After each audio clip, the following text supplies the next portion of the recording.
Just for the record, we've got the Community Board Traffic and Transportation Committee will come to order. We have Mary Ellen, Kelly, David Gelman, Chris Calhoun, Georgia, and Ed Green all in attendance. So we have a quorum. And we're just waiting for Isvali Jimenez as well to sign in, which I have no reason to believe he's not coming.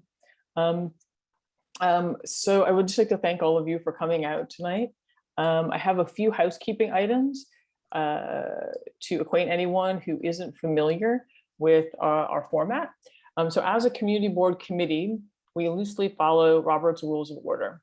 We will go in the order of the amended agenda that was previously distributed. If you open a topic, or if we open a topic to general discussion, we ask that if you would like to speak, that you raise your hand and I will call on you. Our goal is to have a good, robust discussion of our agenda items. And to that end, if we have a lot of people speaking on any individual topic, you may only get to speak once. So make sure to make it count.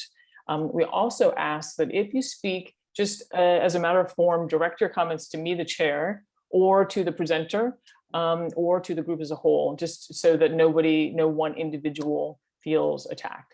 And if you're not speaking, we ask that you keep yourself muted to prevent background noise from interrupting others. So if you're on Zoom, to raise your hand, you will select reactions at the bottom of the screen. If you change your name in Zoom to your actual name, it'll assist us if we need to enter it into the minutes or to call on you. Public participants, though, are not required to give their names in order to participate in the discussion. It is just simply a courtesy. If you're on the phone, *6 to mute and unmute, and then *9 to raise your hand or to lower your hand. So tonight we expect to have a lot of people who would like to comment on the Riverdale Avenue proposal. So we ask that everyone keep their comments to 2 minutes or less, but we're going to try to make sure that everybody gets a chance to speak.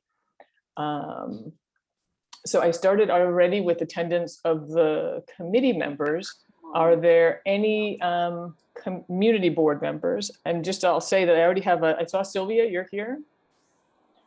Rob Jaklowski, Laura Spalter, Bob Bender, Chuck Mordler, Lisa Daub. Is there anybody else? Oh, and Rob Spalter. Marty Wolpert. Oh, Marty, you're here. Okay.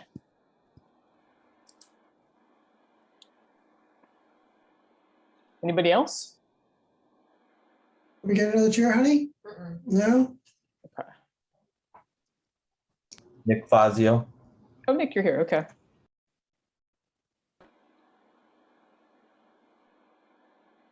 All right. Any other board members? I can't see everybody's names. There's a lot of them. So, okay. All right. Very good. Are there any elected officials? I saw that Assemblyman Dinowitz is here. Yes, I'm here. Great. And I see Frederick, you're here as well. Yes, thank you. Is Enzo here? Oh, yeah. Okay. Is the Councilman Dinowitz here yet? Not yet. Okay. I see Randy, Debbie. Oh, Randy. Randy Matos. Yep. I see Rosemary. Thank you. Okay, so we got Randy and then Rosemary Ginty. Mm-hmm. Oh, and I see the Assemblyman or the Councilman is signing in right now. And Rosemary. Okay. All right. And then from the agencies, I believe I saw Keith Taub, Holly Malone, and Darissa. Anybody else? Hey, it's Keith Kalb. How are you? Hey there. Yes, we have Darissa Cruz, our senior borough planner, with us. We also have Holly Malone, our Green Wave coordinator, attending. We have Chris Brunson, who's our director of safety projects and programs at our research implementation and safety division. Could We're you spell, I'm sorry, could you spell their last name? Brunson, Brunson. Great, thank you. And Chris with a C? Correct. Okay. We're also joined by Alicia Posner, who's our deputy director, the same unit. Alicia, last name is Posner. Okay. Alicia, I believe, is a common spelling, Alicia. Okay. Alicia, correct me if I'm wrong. Got it. Great. Thank you for having us tonight. We really appreciate it. We look forward to showing you the safety improvement project that we have been working on for Riverdale Avenue between West 254 and West 262nd Street. I'm going to turn. So wait, Keith, can I stop you 1 second? Let me just finish. I was just doing Oh, the sorry. attendance. Sorry, go ahead. I know you're eager. This has been a A long day, I'm sure. Is there are there any other board members or any other elected officials? Okay, great. I'm an elected official. Hey Hello, it's there. Eric Dinowitz. How are you? I've got you down. I saw you signing in, so welcome. Yes, great, thank you. So the first item on the agenda, so the first item is that according to the agenda, we'd be doing our approval of minutes first. We have a couple of details we need to tweak with the minutes. So I adjust the agenda to just put the minutes after we do our budget items at the end, so that we can do that when it's a little bit, I don't think you're all here to see the edits for the minutes. Do I have any, is there anybody on the committee who's opposed to that? No. All right, great. So for the chair's report, I don't have anything really to report to tonight. I would just like to skip to the first item on the agenda, which is the DOT presentation of safety improvements on Riverdale Avenue. So the first item is a presentation from the Bronx Department of Transportation on safety improvements on Riverdale Avenue between West 254th Street and the city line. And before they get started with the presentation, there's a little bit of history to this that might be helpful to provide some context for folks who weren't following this issue back in 2017. So I went back to the original minutes and kind of pulled up, or the original committee minutes, just to pull up that context in case it's helpful, since so many folks have been referencing it. So this matter was first brought to this committee on October 17, 2017, when the North Riverdale Merchants Association, which is now called the Riverdale Main Street Alliance, made a presentation of their streetscape report. At that time, Assemblymember Jeffrey Dinowitz and State Senator Jeff Klein sent a letter to DOT asking them to not proceed with this plan. Later at the November 30th, 2017 Traffic and Transportation Committee meeting, the committee passed a resolution, this committee, although with different folks on it, passed a resolution supporting the following Riverdale Avenue recommendations, supporting beautification efforts, repaving, repair sidewalks, installation of state-of-the-art traffic signal controllers, and a left-hand turn signal at West 256th Street and Riverdale Avenue. However, in the same resolution, the committee was opposed to the reduction of lanes on Riverdale Avenue and signage to prohibit truck access on West 259th Street between Riverdale Avenue and Broadway. So that's kind of the history here. The other thing that I think it's important to say before Keith gets started is that Vision Zero, which is the program, which is the basis of this design, I believe, has essentially become kind of the national standard for traffic safety in our country, because it's been applied in so many places over the last decade and has reduced traffic deaths and injuries in those places. So our mayor, Eric Adams, ran on this commitment to reducing the risk to pedestrians, drivers, and bicyclists, especially for pedestrians and bicyclists at intersections. And he just had a press announcement about this just recently. To this end, the mayor appointed Ydanis Rodriguez as his DOT commissioner for the whole city, who has been a strong advocate for Vision Zero improvements when he was on the city council. And the new DOT street plan has improvements like this already in the works throughout the whole city. So in addition to the thousands of Vision Zero safety projects, large and small, that have already been completed throughout the de Blasio administration. So in the past, when we've discussed anything involving safety improvements like this, and particularly involving bike lanes, we've had this tendency to assume that the treatments that are being presented are experimental or have never been done before. And we have, for better or for worse, and mostly I think it's not represented us well, we've attacked the competency of the borough commissioner or the engineers. And I think we can do better here tonight. And so I just invite us all to just listen to the details, listen to each other. We can agree or disagree. And I think we can have a really good discussion grounded in facts. So with that, I cede the floor to Keith Kalb and his team to give this presentation to us. Deb, thank you for the introduction. I don't have much more to say other than, thank you for having us. And I'm going to turn it over to Alicia, who's going to run us through the presentation. You did an excellent job introducing us, Deborah. So I'm just going to turn it over to Alicia and show the presentation because I know lots of folks are eager and have lots of questions. And we want to explain to you what our rationale is for this wonderful safety improvement along Riverdale Avenue. Can we allow Alicia the ability to share?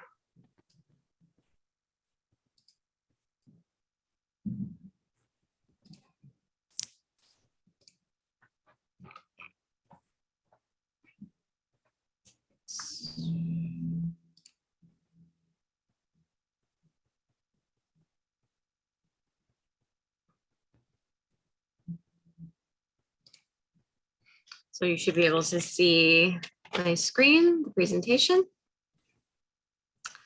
Okay.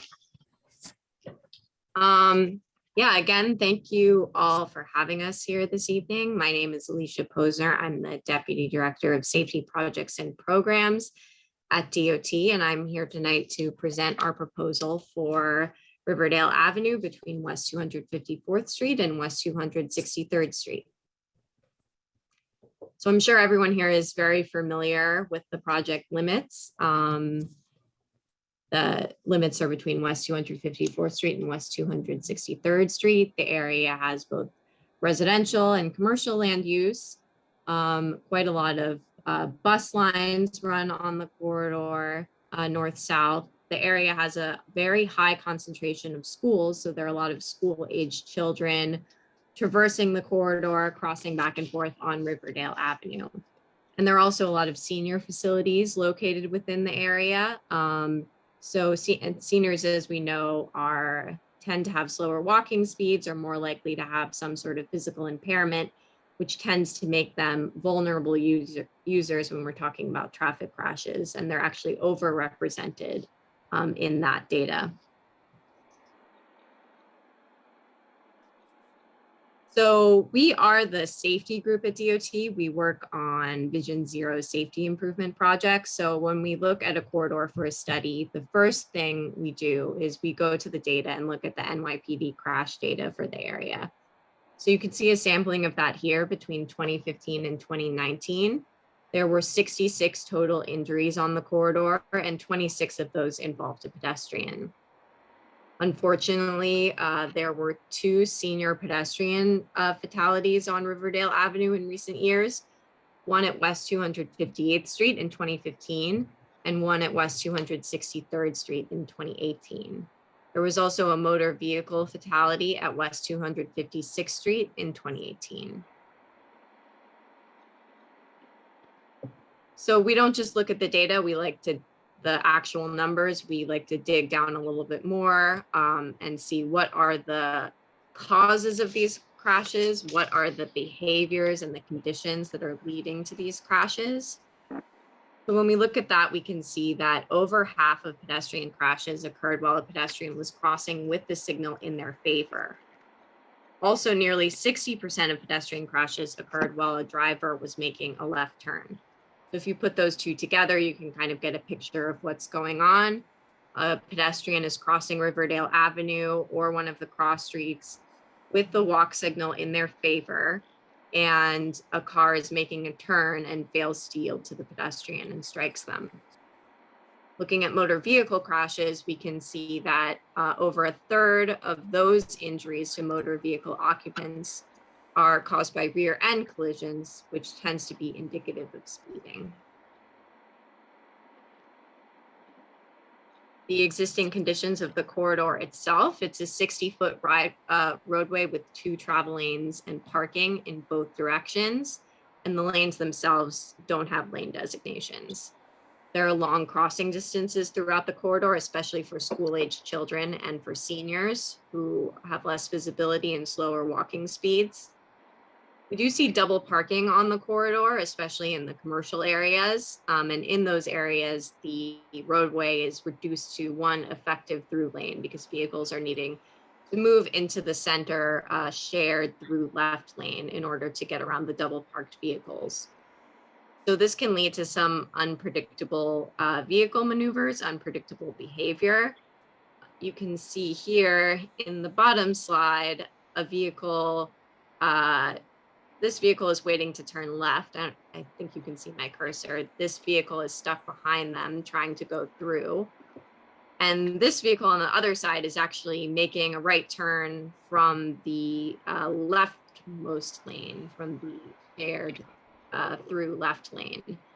You can see there how the unmarked vehicle lanes combined with the double parking, the shared left through lane with the vehicles going through, waiting behind the left turning vehicles, just causes a number of issues for motor vehicle users. And you can see kind of a picture there of how when we take all those things together, the looking for pedestrians and yielding to pedestrians when drivers are navigating all those things is often the last thing they're thinking about and can lead to these crashes.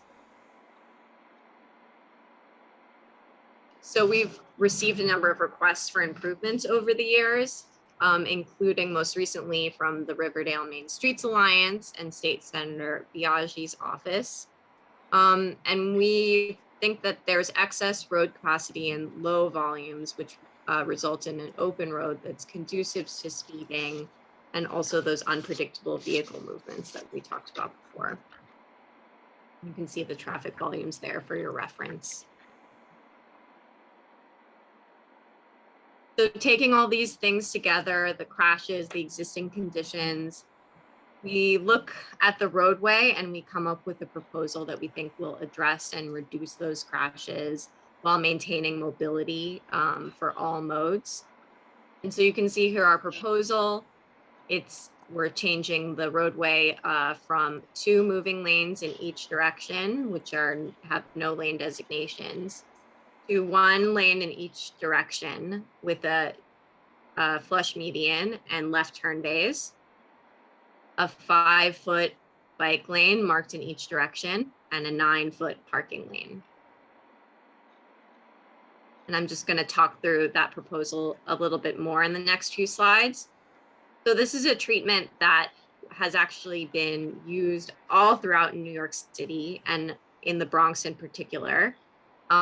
Similar projects noted here have resulted in significant reductions in injuries, as well as speeding. We've had about a 50 to 20% drop in injuries on similar projects that were installed in the Bronx in recent years. I'm sure you all are interested in the traffic volumes as well. So we do robust data collection and observation through video, in person. We use traffic modeling software to make sure, in consultation with engineers, to make sure everything is feasible. But just to give you a sense, we think a congested lane is about 700 vehicles an hour, give or take the conditions. And even with the proposal and the volumes on Riverdale Avenue, we're going to be well below capacity with the max vehicle volume. And here's just another view of the proposal. This is a similar configuration that's been implemented in recent years on Morris Park Avenue in the Bronx. And you can see we have the standard width travel lanes, which are defined to discourage speeding. You have the left turn lane in the center, so those left turning vehicles don't have to share with the vehicles going through.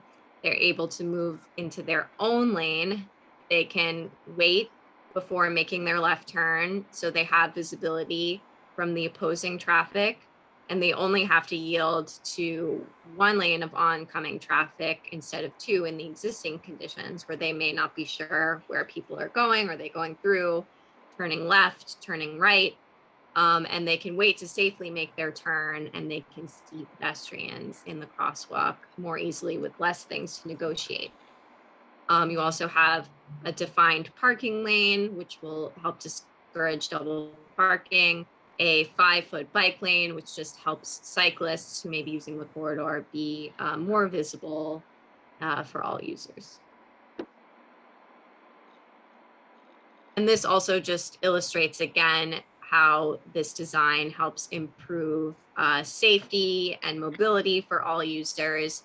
You can see here in the existing conditions, we have vehicles who are turning left or going through.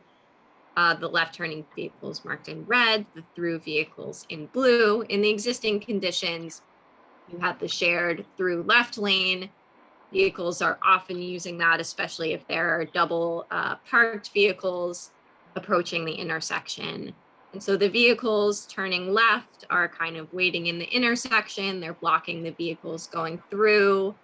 They're having to navigate 2 oncoming lanes of traffic. And then also the last thing they're looking for then is cyclists or pedestrians who may be using the crosswalk.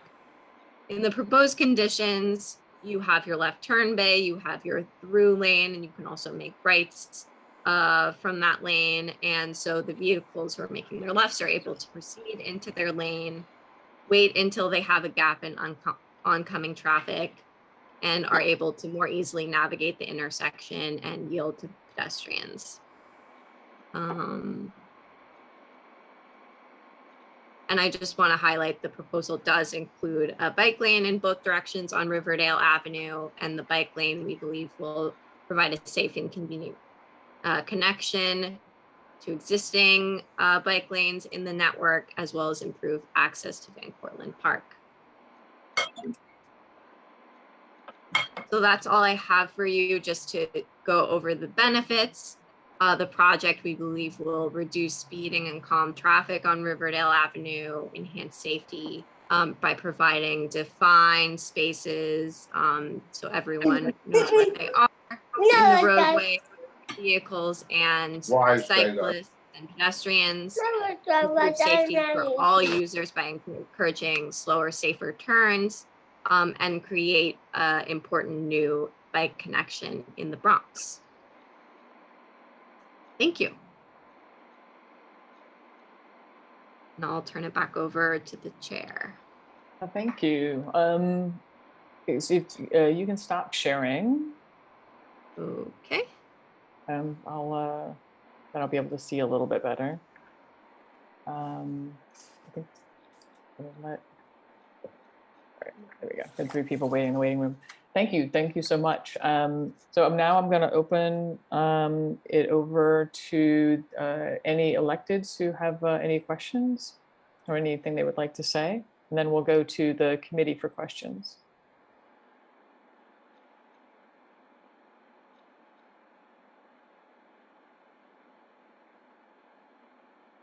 I don't think I see Councilman Dinowitz. Would you like to? Yeah. Would you like to speak? Of course. Thanks, Deb. I want to make sure you can hear me through the mask, right? Yes. Yes. Not too much. Okay. Hello, good evening, everyone. For those of you that don't know me, I'm Councilmember Eric Dinowitz. Glad to be here tonight to discuss DOT's lane reduction plan for Riverdale Avenue.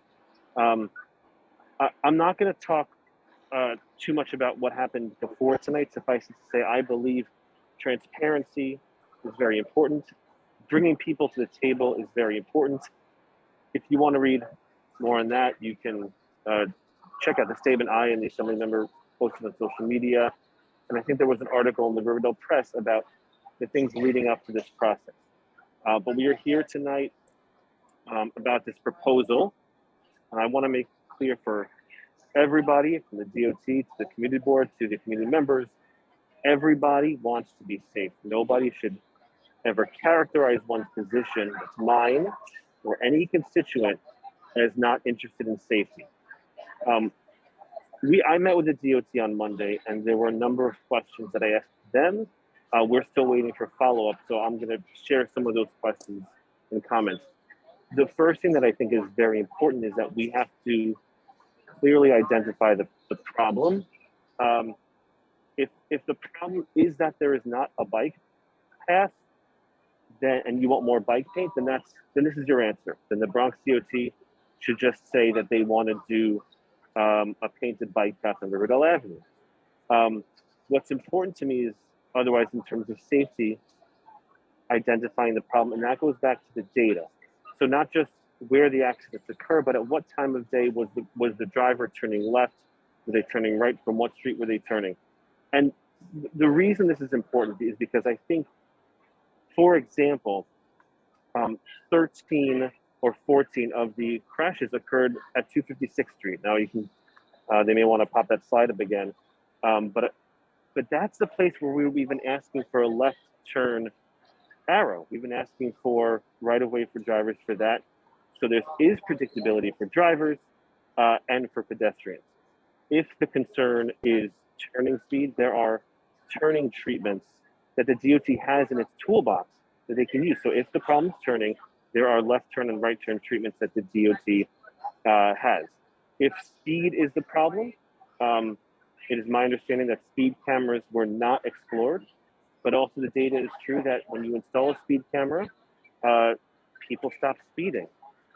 Were speed cameras explored? Were speed cushions explored? And speed cushions are essentially speed humps that don't impede on the ability of a bus to drive over. So they slow down cars, but they don't slow down buses.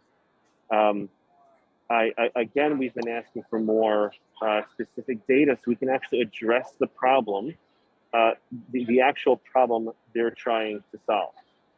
One of the other issues that was not yet answered is if you are coming north on the service road, Henrietta Parkway up to 254th Street, you're in 2 lanes, and then it's going to go into 1 lane. As of now, there is no plan for how those lanes of traffic would merge. And the same is true. The same is true if you're coming from Yonkers, going southbound, 2 lanes of traffic into 1. There's currently no plan about how that merging would occur. I noticed in the presentation there was talking about double parking would be reduced. I mean, I was on Morris Park Avenue 2 nights ago, and there were cars double parked along the entire way. So I'm not judging your competency, just saying that the experience is different than what your computer models may show you.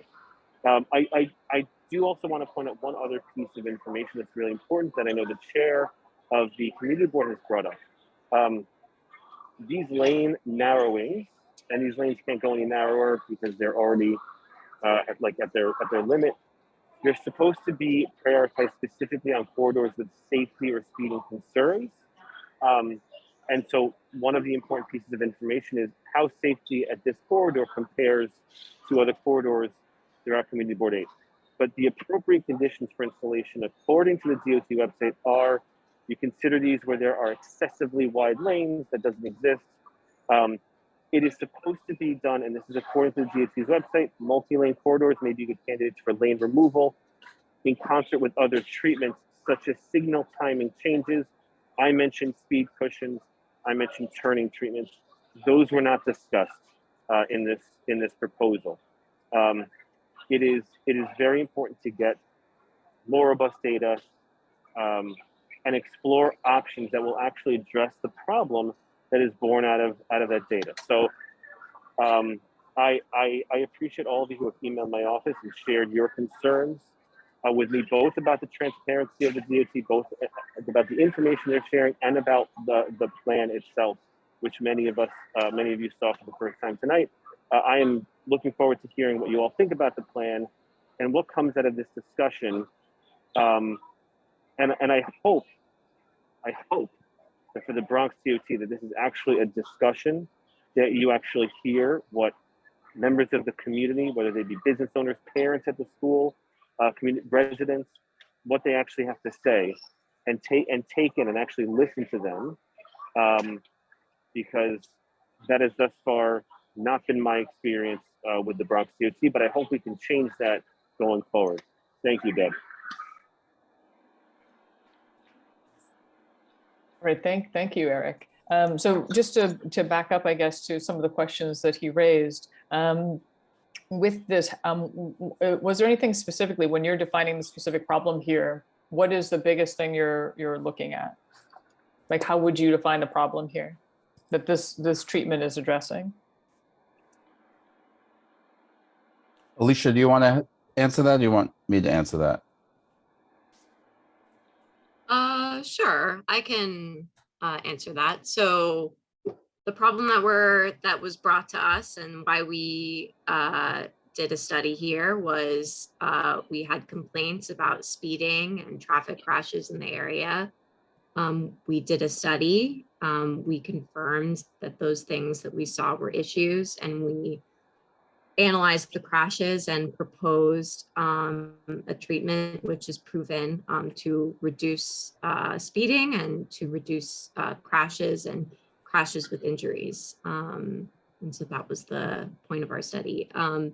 I did quickly want to mention, and I apologize I meant to mention this in the presentation and I omitted it, but I know Councilman Dinowitz did specifically request information about time of day of the crashes.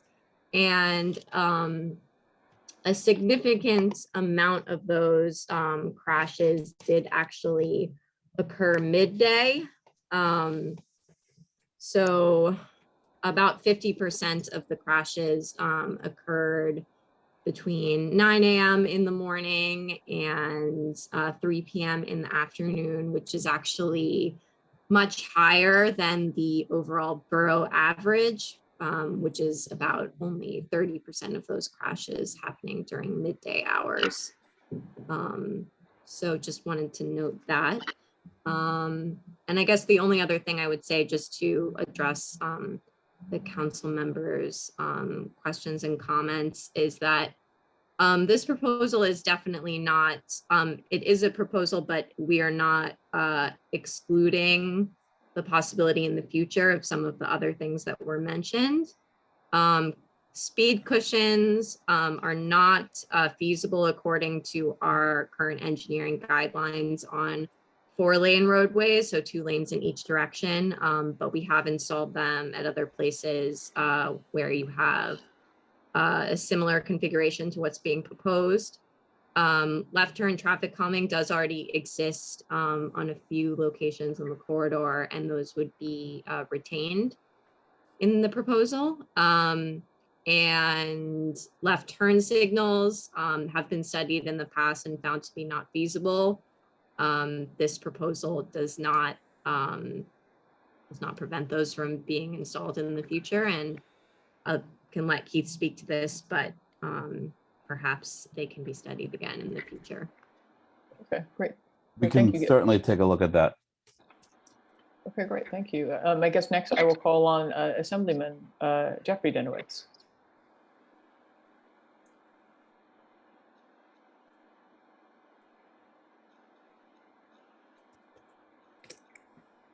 Jeffrey, you're still muted. Oh yes, Assemblyman, you're still muted. Sorry, I thought you do the unmuting. Thanks, Deb. So I'm not going to dwell on the lack of transparency or the backroom discussions that took place. Let me focus on the issues. First, Vision Zero, sadly, in the past couple of years has, traffic fatalities and accidents have gone way up in the past few years. So I'm not sure Vision Zero is been great. I'm just going to mention a few points. One, I have been a staunch advocate of various safety improvements in my district for a very long time. Because of my advocacy, we got left turn signals at Van Cortlandt Avenue West and Orloff Avenue, at Tibbet Avenue and West 230th Street, at Riverdale Avenue and West 231st Street with a left turn only lane. I've also been, and I know not all of you might like this, but I've been a staunch advocate of speed cameras, of increasing the number of speed cameras and making it 24/7, because I believe those speed cameras work. And for the people who think it's, it's a moneymaker, you just have to go within the speed limit. And none of us are perfect, obviously, but I've really focused on all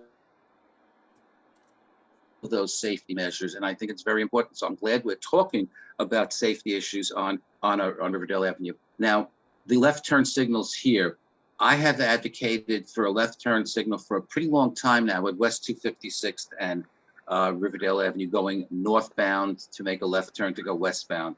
It was just said that it's not feasible. I'm not sure why it's not feasible. We have a left turn signal at West 254th Street and Riverdale Avenue. That one was feasible, maybe because of politics. I don't know. And it was a good thing it was put there. West 256th Street, you have cars making the left turn to go into Netherland Gardens, to Riverdale Gardens, to Skyview, to the Riverdale Y, among other things. Hundreds and hundreds of cars. A left turn signal with a left turn only lane would be amazing at that location. And yet, for whatever reason, DOT has consistently rejected, perhaps because they want to do this thing instead of that. I've also asked for a left turn signal at West 259th Street and Riverdale Avenue, again going northbound. Cars going into Skyview and cars going into SAR. Now, when you talk about a left turn lane in the middle, I'm not sure what good a left turn lane will be for the southbound traffic, because if you go there, and I assume some of you from Bronx DOT have been there at some point, there are very few cars making a left turn for the southbound traffic, because Riverdale Avenue is just a conduit between Yonkers and the Henry Hudson Parkway. Left turns are made primarily by people going northbound. Now, there are some left turns for the southbound traffic, but far and few between. Or is that few and far between? Yes. The point being that giving us a left turn lane is like giving us ice in the winter. We don't need it because it's just not that useful. Bike lanes, I happen to like bike lanes. I supported the bike lanes on Broadway. I know some of you were angry at me for doing it, but I thought that was a good idea. And I don't have an issue with bike lanes as such here. I assume that's not the main motivation to do this. But to me, the issue, according to you anyway, is safety. 60-foot wide street, you mentioned that, but you didn't mention, maybe you did, that the street is going to still be 60 feet wide. So nothing is going to change.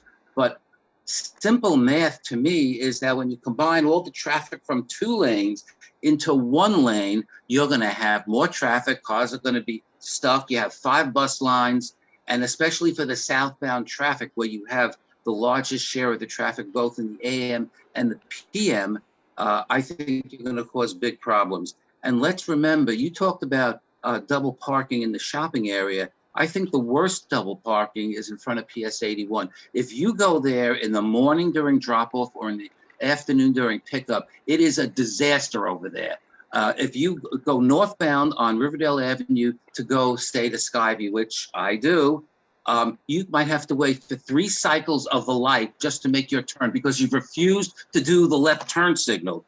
And combining the traffic lanes is not going to help that. In fact, it's going to make it worse because you're going to still have double parking. And yes, you're going to have triple parking as you do now. So it seems to me that while I know your efforts are sincere in trying to improve safety, I think what you're going to do is make safety worse. You're going to make traffic worse, and it's going to cause more confusion. And when traffic is worse, when people are getting upset that they're waiting in line, that's when people do stupid things when they drive, and that's what endangers people. So I don't think that what you're suggesting at this point makes sense. What I would strongly recommend is do the 2 left turn signals that I mentioned, then do a study and see if it's made improvements before you go ahead and do a wholesale change of all of Riverdale Avenue from West 254th Street to 263rd Street. I realize that you like cheaper options of slapping paint on the street rather than doing something real, which is what the left turn signals would be doing. But I'm just asking you, don't be doctrinaire,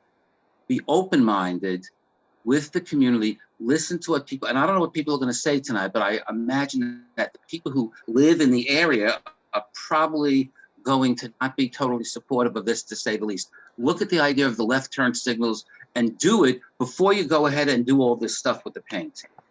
Thank you. Great. Thank you, Assemblyman. He does raise a really good point, which is when you're putting all the traffic into 1 lane, it's going to be harder to make a left-hand turn. Is there a compromise where these new bays would allow for the turn signals that he's requesting? I mean, what's the criteria that made them not feasible before? And would this improve their feasibility if you change the structure? If we convert the roadway to from 4 to 3 lanes, it increases the likelihood that left turn signals would be feasible at these intersections. So that's something that we could So- request, correct? Certainly, but it would have to be converted first, and then we would do the study, yes. No, you should do it the other way around. Don't be so stubborn on that. Do the left turn signals, see if it works, and then consider what you're doing, but try the left turn signals first. Like, as they were already denied, most of the intersections that were requested, they were denied because they didn't work under the current configuration. If the left turn bays are installed, it's more likely to meet the warrants. You could have left turn only lanes at those two intersections and do exactly what you're talking about without going through this wholesale change on the street. Try it. Try it. Assemblymember, you're correct. We could do that, but in order to have a left turn lane, we have to take a travel lane. No, well, you have left turn only lanes on Riverdale Avenue and West 231st Street. The left turn becomes a left turn only lane. And the other lane is just a through lane.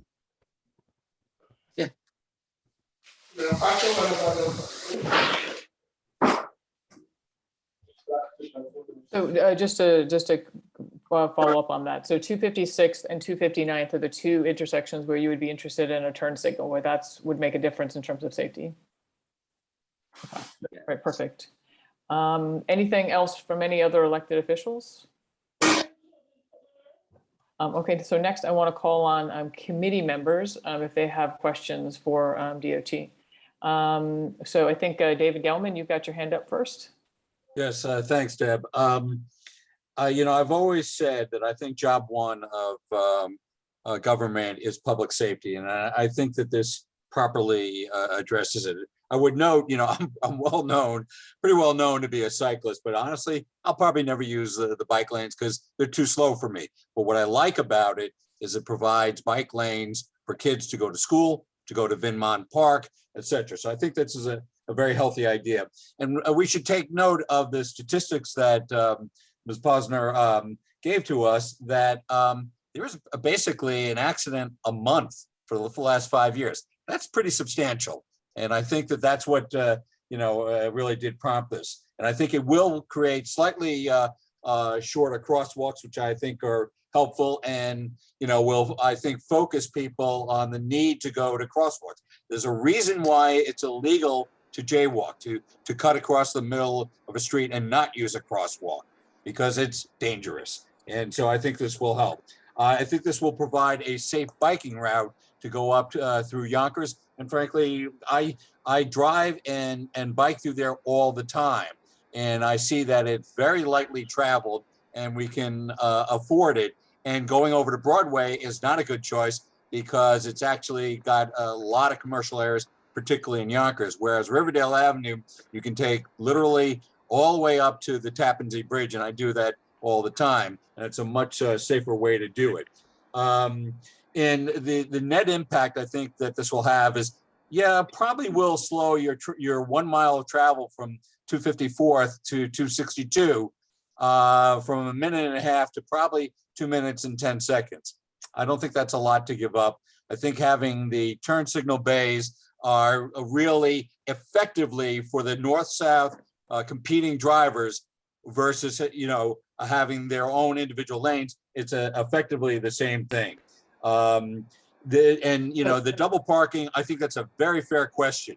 We need to do something about the ability of parents dropping off their kids or picking up their kids on Riverdale Avenue. We had an agreement with the principal 3 years ago, where all drop off and pickup was done on 254th Street. We need to make sure that happens, that the principal enforces it, that the 50 precinct enforces it, and frankly, that the entry doors on Riverdale Avenue are kept closed, so there will be no appeal for trying to drop off or pick up there. The one other thing I did have a question. How come the bike lanes are not protected, or is that only done by parks? Because the only other places I can think of are Broadway, Central Park West, and I think Prospect Park West. Do you not do protected bike lanes away from a park? We do protected bike lanes away from parks. Okay, so then why was it not considered here or designed for here? Honestly, this had the least parking impact for the community. Providing a protected bike lane would have a bigger impact on the parking. Great. Okay, thank you for the answer. If the community feels strongly about doing a protected bike lane, we could explore that. This project is not necessarily a bike project. Yes, there is a bike lane included in it, but this is a safety project, and we're taking road space away from motorists to organize the traffic better, to make it safer, all the movements along the entire corridor. So yes, we're adding a painted bike lane, but that is not the main motivation of this project. Okay, I understand. I think that the protected lanes would be better for the younger children who are likely to be using them going to the schools and Vinmont Park. Thank you very much, Commissioner. Thank you, David. I think the only other committee member with her hand up is Mary Ellen. Hi, Debbie, thanks. I think it, like the bike lanes there and between that and the double parking with the parents, I think that's another accident in the making as well. I agree with Assemblyman Dinowitz that because I traveled when I used to perform shows up at the Y all the time. You need those turn lanes. I think that would be much better. And I traveled up there and I used to work up that way too. And going up, making left turn lanes going up to 259th Street would be much better for the community there than putting all this stuff all over the place. I can just see somebody coming out of those parking things and smacking right into a bicyclist. Because they're just gonna want to pull out and just go. I think that would be a total disaster putting bike lanes there. It's too busy of a road between school buses. You have the Riverdale Express buses, you have the 7 bus, you have the 20 bus, not the 20, the 7, the 10. It's too much traffic for bike lanes there. You're going to be smacking down bikers, and pedestrians at the same time. I think it's a disaster in the making. So 100% what Assemblyman Dinowitz said, put those 2 turn lanes in because there's a lot of turning into that. I think that would be a great idea. Thank you so much. Thanks, Mary Ellen. I had one question myself, which is what do the bike lanes connect to? I think this was touched on a little bit by the councilman, but I wanted to get a sense of how you're envisioning this when you get to the city line. Is it what's the plan? And when you get to 256, what's the plan? 254. Oh, sorry, 254. So 254, you would cross over to Mosholu Avenue. Okay. Or you can continue down Riverdale Avenue, continue down the service road. Are you going to extend the Sharrows on Mosholu Avenue to that little bit of strip that would connect it to Riverdale Avenue? Just to make yes. it clear? Yes. Okay. And then at the top of the city line, then what would happen as you're heading into Yonkers? We have not spoken to Yonkers yet. We're first meeting with this community to determine whether this proposal was wanted by the community, but we haven't talked to Yonkers. Okay. So cyclists would be doing the same thing that they're doing now, which is riding on the street. And we continue to do that. Are you planning on talking to Yonkers or not? We generally do when we begin implementation. We do. Okay. We did one. We're doing a protected bike lane on Webster, and we coordinated with the Westchester County and advised them that we were doing so. And they haven't provided us with a plan. It's in a different county, a different city, but we advised them that we were providing that bike connection. And it's my understanding that they're looking at what they can do on their side of the border. All right, great. So next I'm going to go to board members. The first one I think who's got their hand up or had their hand up is Bob Bender. I think Chris Calhoun has his hand up. He's a committee Oh, member. Chris, do you have your? Oh, yeah. I'm sorry, Chris. Chris is on the committee, so he'll go next, and then we'll do Bob Bender. Thanks, Deborah. I also, as Mary Ellen stated, wholeheartedly concur with Assemblyman Dinowitz.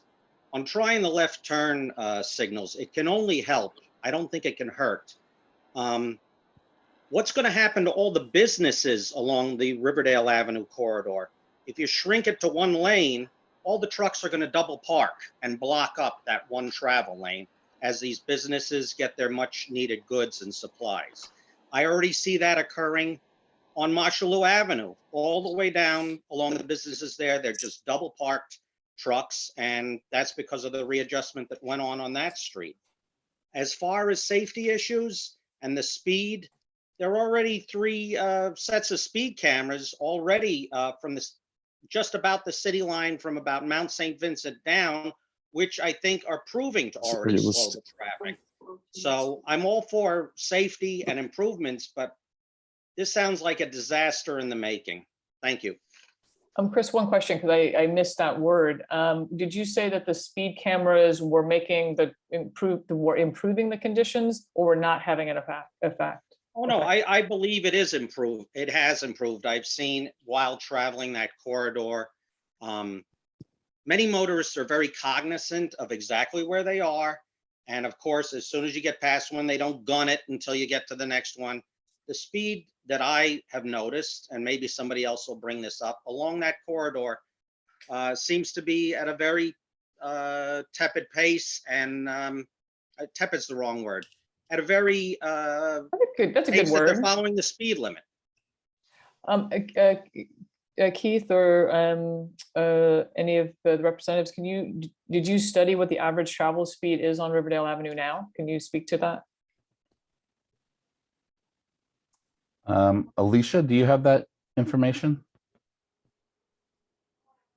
I don't have that right now, but I would just say that speed cameras are indeed a tool in the DOT toolbox. Unfortunately, they're a limited tool right now, although I know many people here are advocating for the hours to be extended. So that's one tool in our toolbox. And engineering, changing the configuration of the roadway is another tool. And it's one that can address a number of issues, including speeding and also the organization of the roadway, the visibility for all users, and mobility for all users as well. Okay, thank you. I see I that was Kelly, surprised to get a David, speeding ticket there. thank you. Kelly, I saw that you raised your hand. Kelly's also on the committee, and then we'll go to Bob. Sure. In the interest of time, Deb, I will say that I agree with Assemblyman Dinowitz, Mary Ellen, and Chris. Ms. Posner just addressed my question regarding speed cameras in use, but my other concern is where we appear to just be putting Band-Aids on things and not being proactive, and we automatically jump to reconfiguration instead of taking earlier measures to sort of help these things along. And go ahead. Oh, no, I was just gonna let you finish. Oh, I'm done. Okay, all right, great, thank you. So I think that's all the committee folks, right? So I'm gonna get to Bob Bender. Bob, what's your question? Thanks, Deb. Not so much a question. I just want to say a couple of things. First of all, for everybody else who's on the Zoom, I want to mention that I am the vice chair of the community board. Also, that I am a member of the Riverdale Main Streets Alliance, which I joined last year because I've been impressed by their work with the merchants on Riverdale Avenue, and also their cleanup and beautification efforts on Riverdale and Marshallou Avenues.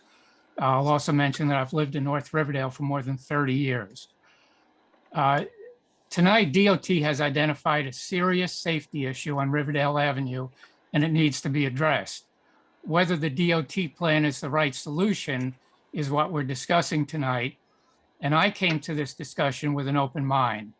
If there are better plans and better ideas than what DOT has put forward, let's talk about them tonight. That's what we're here for. I certainly agree that the issue of left turn signals at West 256th and West 259th Streets deserves more discussion. And I also join the criticism of DOT for not sharing this plan with the community board and elected officials ahead of time, as it should have done. That was wrong. But I also want to be clear that the Main Streets Alliance did nothing wrong in communicating with DOT, just as other community groups communicate with city agencies all the time. There were certainly no so-called backroom deals in this project. All it was a community group advocating for community safety, something that does not deserve criticism. I want to say something about the bike lanes, because every time the subject of bike lanes comes up, it's as though it's a brand new idea that has never been tried before. There are bike lanes all over New York City in front of parking lots and garages, schools, churches, and synagogues. Even if not a single cyclist ever uses the bike lanes, if they cause drivers to pay more careful attention before turning onto Riverdale Avenue, they will have served an important purpose as far as I'm concerned. The DOT statistics we heard tonight say that more than half the pedestrians who were struck by cars on Riverdale Avenue were crossing the street with the light. That's terrible. If the bike lanes force drivers to be more attentive, that's not a problem. That's a solution to a problem. And let's be clear what we're talking about when we talk about bike lanes. 2 painted lines in the street. If you have to drive in the bike lanes because of some obstruction in the travel lane, you can do that as long as the lane is clear. Somebody brought up Marshallou Avenue. Last year, the same issue came up on Marshallou Avenue when bike lanes were installed, 2 painted lines. There was all this criticism that the merchants would go out of business. This would be terrible. Nobody could double park to make deliveries, no trucks. Customers couldn't double park. And what happened was everybody went on parking exactly as they did before in the bike lanes. One last thing. Let's please bear in mind that last year, 124 pedestrians and 19 cyclists were killed by drivers in New York City. Nobody was killed by a cyclist last year. And let's please remember that all of us are pedestrians at one time or another. Thanks, Deb. Great, thank you, Bob. Next, I think the next board member is Chuck Mordler. Okay. So that the record is clear, I am the chair of the Land Use Committee, was the first chair of this board, and have been a member of this board for literally decades. So let me correct some facts here based on actual history. The only advantage of increasing age, if you remember properly still, is that you can relate history. This is not the first time, or even the second or third, that this issue has arisen. In 1964, William Buckley, the publisher of the National Review, proposed a solution to New York's problems in cars. He had a wonderful idea. Make every street one way out of town, and you won't have any problems with cars anymore. I know I debated him as chairman of his opponent's campaign for this part of the Bronx. And this area that he selected as his example was Riverdale Avenue. And he went through exactly the same kind of a narrative that we hear tonight. Nothing new under the sun.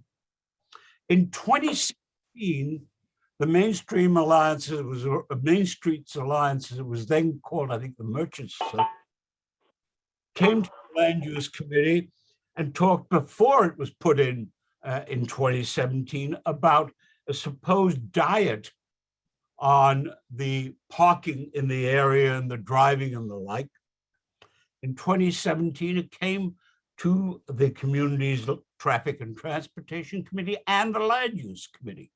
It was roundly defeated by a lopsided margin.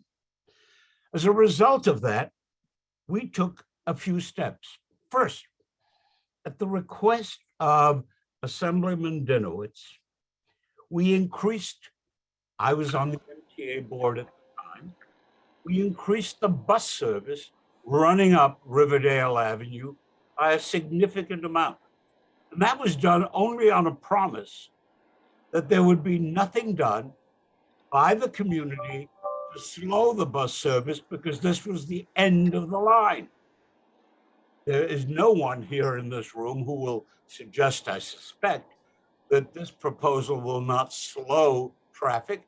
It has murdered traffic in Manhattan. Buses from 72nd Street, as I told Adonis Rodriguez on Monday, bus service from 72nd Street and Columbus to 86th Street take a half an hour, thanks to this and the Roadway Cafe. We did something else, thanks to Laura Spolter. We reached out to the mayor of the city of Yonkers. We didn't wait. We reached out to him. We have been in communication with him on this issue, and we have been in communication with the city of Yonkers and its elected officials on things like the homeless shelters, as Damian McShane and others will. And they have been extremely supportive. And they are directly relevant here because that's where the cars are coming from. And that's where the midnight speeding is coming from. There's no dispute about it. We have worked as well in terms of trying to get services done. Now, the Land Use Committee started a process a few weeks ago of trying to look at a few issues. My personal hope had been that the North Riverdale area could be deferred until various facts that are relevant would mature. For example, what is going to happen in terms of any potential expansion by SAR? What is going to happen in terms of discussions that have been had concerning affordable housing in this area? What is going to happen in terms of the development that has been proposed of further improvements for merchants and for facilities for them? So all of those factors will clearly have relevance to all of this. And to look at it in isolation, we believe, was inappropriate to let it come. And sure as heck, the governor of the state of New York proposed in the budget, just after we had done this, that all single-family home communities would be impacted by effectively destroying one-family home zoning. And the City Planning Commission proceeded to come forward with a whole rezoning proposal of its own. Chuck, I know this is all important, so I've been holding off, but I just, in the interest of time, because we have a lot of speakers, can you get closer to wrapping it up? Give you Yeah, history. yeah, All no, right? absolutely. So, But you know a lot of things, so, you know, and you can say a lot of smart stuff for the next 2 hours, but I just want to make sure to be, you know, cognizant of time, so. I'm perfectly happy to shut up. I'm perfectly happy to continue if you want the facts, whatever you want. Do you feel like you've made your point? I just want to make sure you've made your point, and then we'll move on to the next person. As soon as I make the points, I'll let you know. The Land Use Committee now has a working group that has started to work in these areas. Julie Reyes, Rosemary Ginty, a zoning person, planner of unquestioned expertise. It's going to have 2 more members so that we get some input on traffic. Dan Paternak and Marty Warpoff will be asked by me to join it so that we have a full balance of viewpoints from the community as we go through it. There are 2 issues, and the Nature Preservancy is being consulted so that it gets it. We are going to now have to, because of the attention you've drawn to this, focus initially right on this portion of Riverdale. I'm not sure that's the wisest thing in the world. Let me conclude with one correction, one piece of information. Somebody asked, how come West 254th Street has a left turn signal and they couldn't do one on 256? The answer is called politics. The MTA on which I served made a simple call and said, we want it because we need it for the buses. Bingo done. So that's what drives this agency. That's all that drives this agency, I think. Thank you, Chuck. I'm going to now move on to Camelia. And just in the interest of time, we would like to finish this by 8:45, if we can. And so just so we can keep it to about 2 minutes. 3 if you go over, that would be great. Camelia, you're next. Yes, thank you so much. I am here to share the experience of Morris Park Avenue, where I've been working for the past 3 years as the executive director of the bid before and after the implementation of the exact type of measures to heavy opposition of the community, including an actual lawsuit initiated against DOT by the council member at the time. The road diet was implemented 6 months into my tenure, so I observed it for the subsequent 2.5 years, including under COVID. I have to say quite clearly that just as expected, just as the data-informed science has been showing in many other corridors, the redesign of Morris Park Avenue had a positive economic impact on the corridor. And Morris Park Avenue, for those that don't know, has almost an identical configuration to Riverdale Avenue, including an express bus and a regular bus. We had 60 new businesses that opened during COVID and only 2 businesses closing, so a net positive of 14. The numbers that DOT presented, I was not aware of them, but they are quite significant. 42% decrease, 42%. So almost half in injuries to pedestrian, 37% reduction in damage to vehicles. The number that was referred to for Riverdale Avenue was 58% incidents related to vehicles taking a left turn. And I gotta say, for Morris Park Avenue, the biggest benefits reported by businesses are indeed those left turning bays. They are absolutely life-saving in terms of fluidity of traffic and reducing uncertainty. As a parent, I can only think of that turning left, going northbound, taking my kids to Riverdale Y. Another important benefit that was not mentioned was that essential central median. I mean, when heavy construction work to resurface the road was done recently, there were gigantic construction vehicles all along Morris Park Avenue, yet traffic proceeded in both directions very fluidly, very disciplined, including buses and everything, with gigantic construction machines on miles of Morris Park Avenue. And finally, again, to put it very simply, I mean, Bob said it quite well.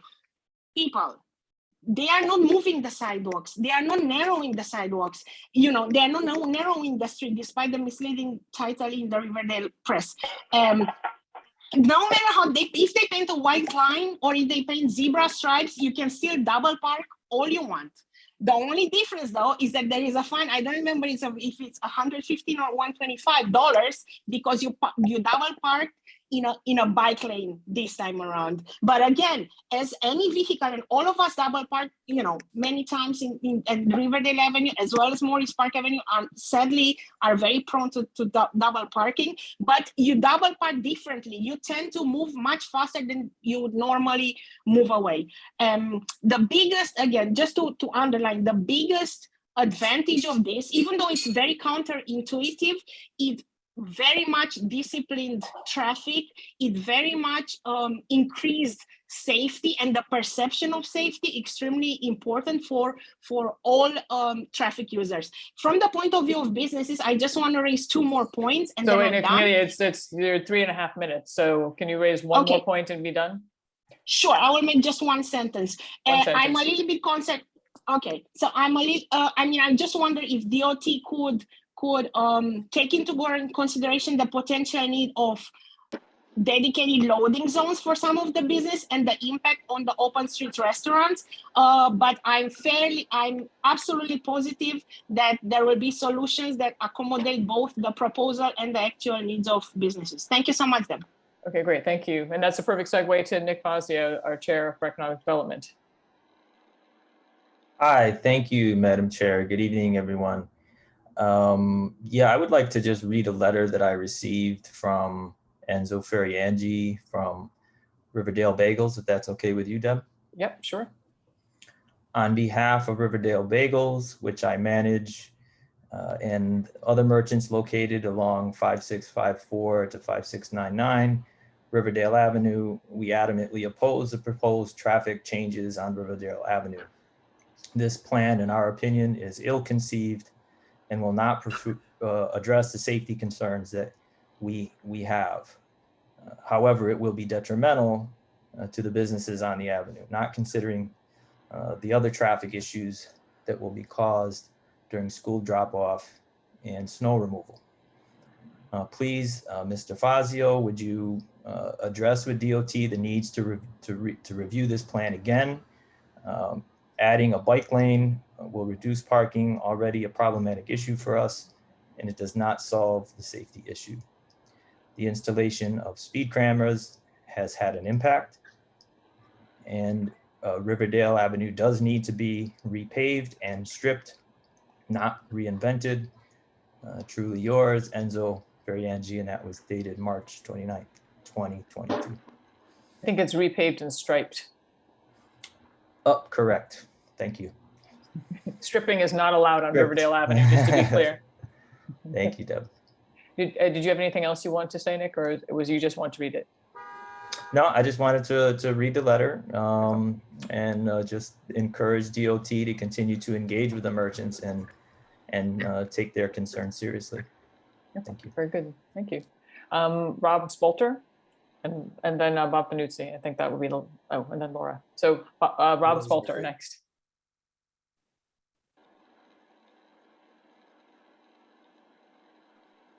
You're still muted.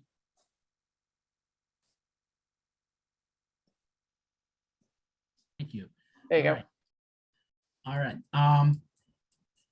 How much revenue does New York State or city receive from registrations, licensing, insurance, tolls, taxes, and fines from bicyclists? Zero revenue or accountability. We drivers are held accountable by these regulations and responsibilities. A 9-block bike lane to nowhere has absolutely nothing to do with transportation or commuting. This is just a one-size-fits-all solution in search of a problem. Your logic is to funnel traffic to create difficult driving. There is no amount of paint that can prevent reckless and careless driving. Speeding cannot happen in a crowded roadway during the day. Late at night with no traffic, only enforcement might possibly help. I also fear that people will be using the left turn lane to pass one of the many buses and trucks on Riverdale Avenue when they're stuck behind them. This could be catastrophic. Your plans do not adequately address fuel deliveries, deliveries to businesses, emergency vehicles, ceaseless street repairs, not to mention the parents dropping off and picking up their children and making egress from driveways along the route. There are many things to enhance safety that could be done. More red light and speed cameras, enhanced crosswalks with 4-way red lights to allow safer crossing, and of course, synchronizing these traffic lights to establish a 20-mile or 25-mile-an-hour speed limit. Raised crosswalks that are painted from curb to curb with slow cars and cyclists.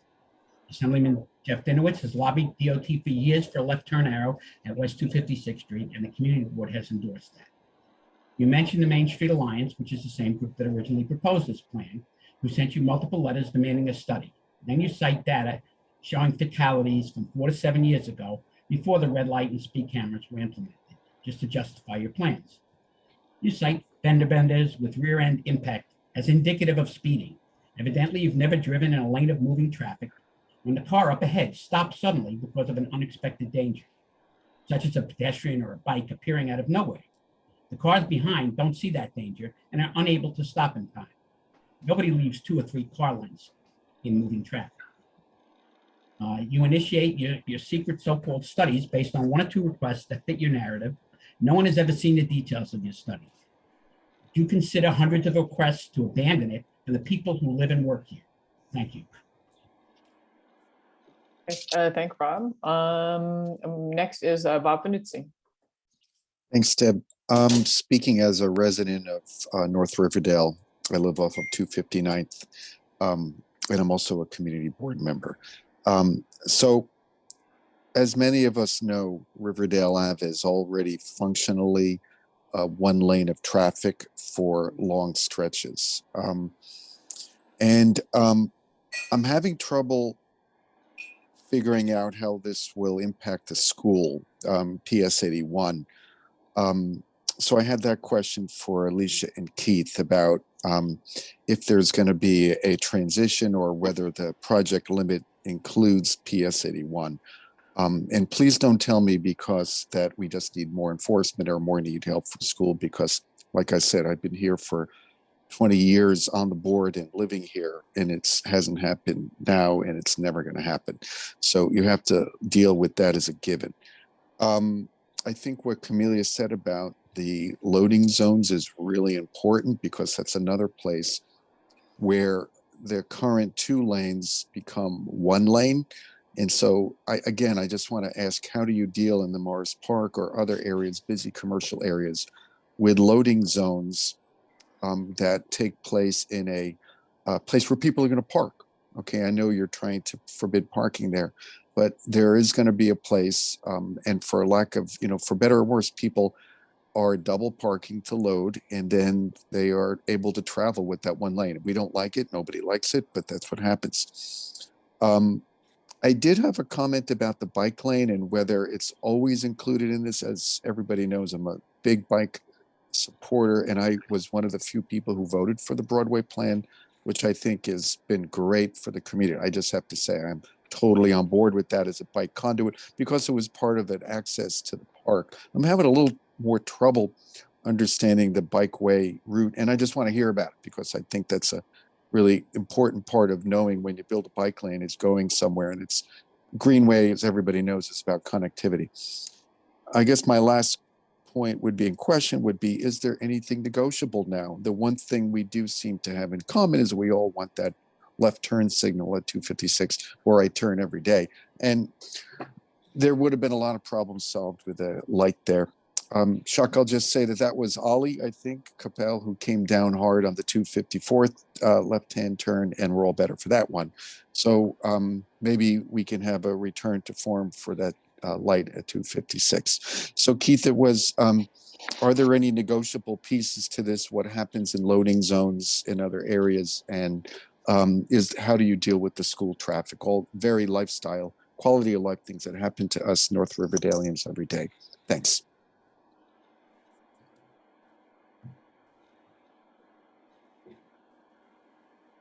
Thanks, Robert.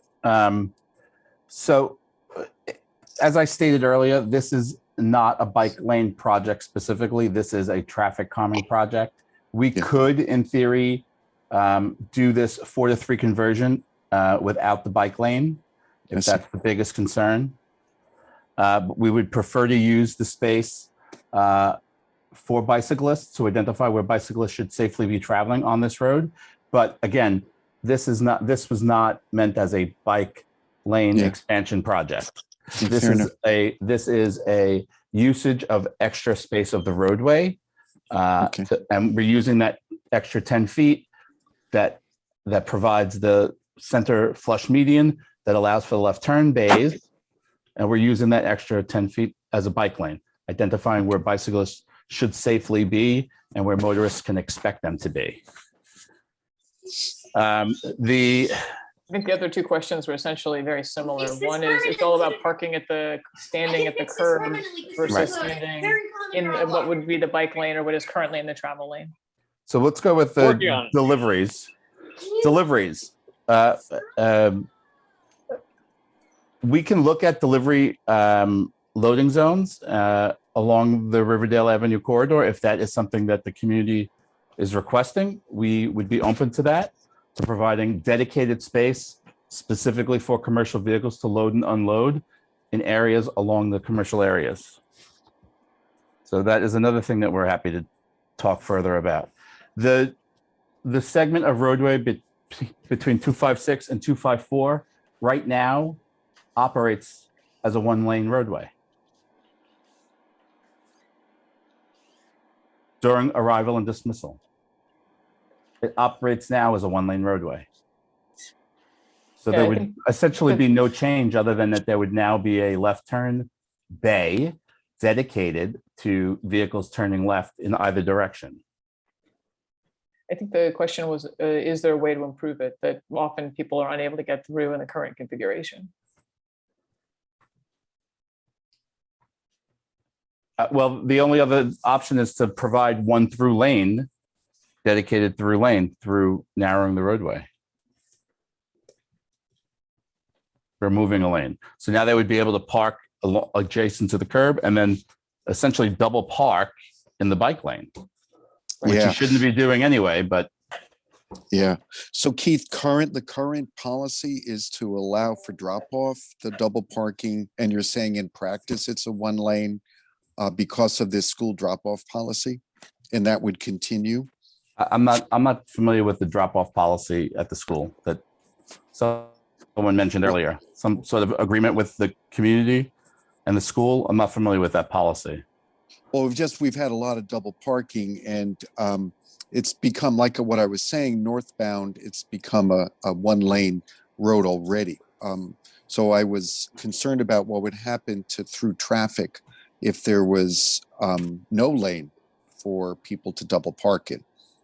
But you would still during drop off. You would still have the 5 foot buffer in what is essentially would be a bike lane. The bike lane. Double park lane, the double park in. Keith, if I could also add, to people's earlier points about the design, let us not forget that school drop off and pickup is about 30 minutes, beginning and end of each day, and the flush median would be in the center of the street. If people need to temporarily overtake a vehicle that is double parked, there will be no physical impediment to those vehicles overtaking. What we do find at schools throughout the city, this is a constant problem, and you're right. No one's going to send PD here to enforce this rule. What we also find at school drop-off and pickup throughout the city is the streets usually as calm as possible because there's so many vehicles kind of slowing things down. Yes, illegally, but it does slow vehicles as they are proceeding away from the school. Well, I just wanted to know, I guess the gist of my questions was whether it makes congestion worse, because it is very difficult to leave my home during those hours because of what I'm describing. So I'm just concerned about the narrowing, there's 5 feet now, like you're saying. I get that, but it could make congestion there worse. And I was wondering whether you have any study. You're saying you have anecdotal information about this in front of schools. But it is a concern, I think, for the community, and definitely we want to make sure that already congested situation doesn't get worse. It's really tough there right now. Keith, we could also meet with we have not yet met with the school, and we can meet with them to talk more about their regulations, curbside regulations there. Yeah. I would suggest that. Okay. Yeah, I would say certainly, we don't encourage double parking at school drop off, but we know it's a problem at this school and schools throughout the city. So we're happy to speak to the school more. And it sounds like the board already has an ongoing conversation with the school. So we would appreciate community input to the school as well. I think that would be helpful. Thank you. Okay, that'd be great. And now the board chair, Laura Spolter. Hi, I'll be brief because we're anxious to hear from the public. I think it's important to, review where we are, how we got here. It's been said already that the board in 2017 rejected the North Riverdale Merchant Association's plan, which is basically the same plan that is before us tonight.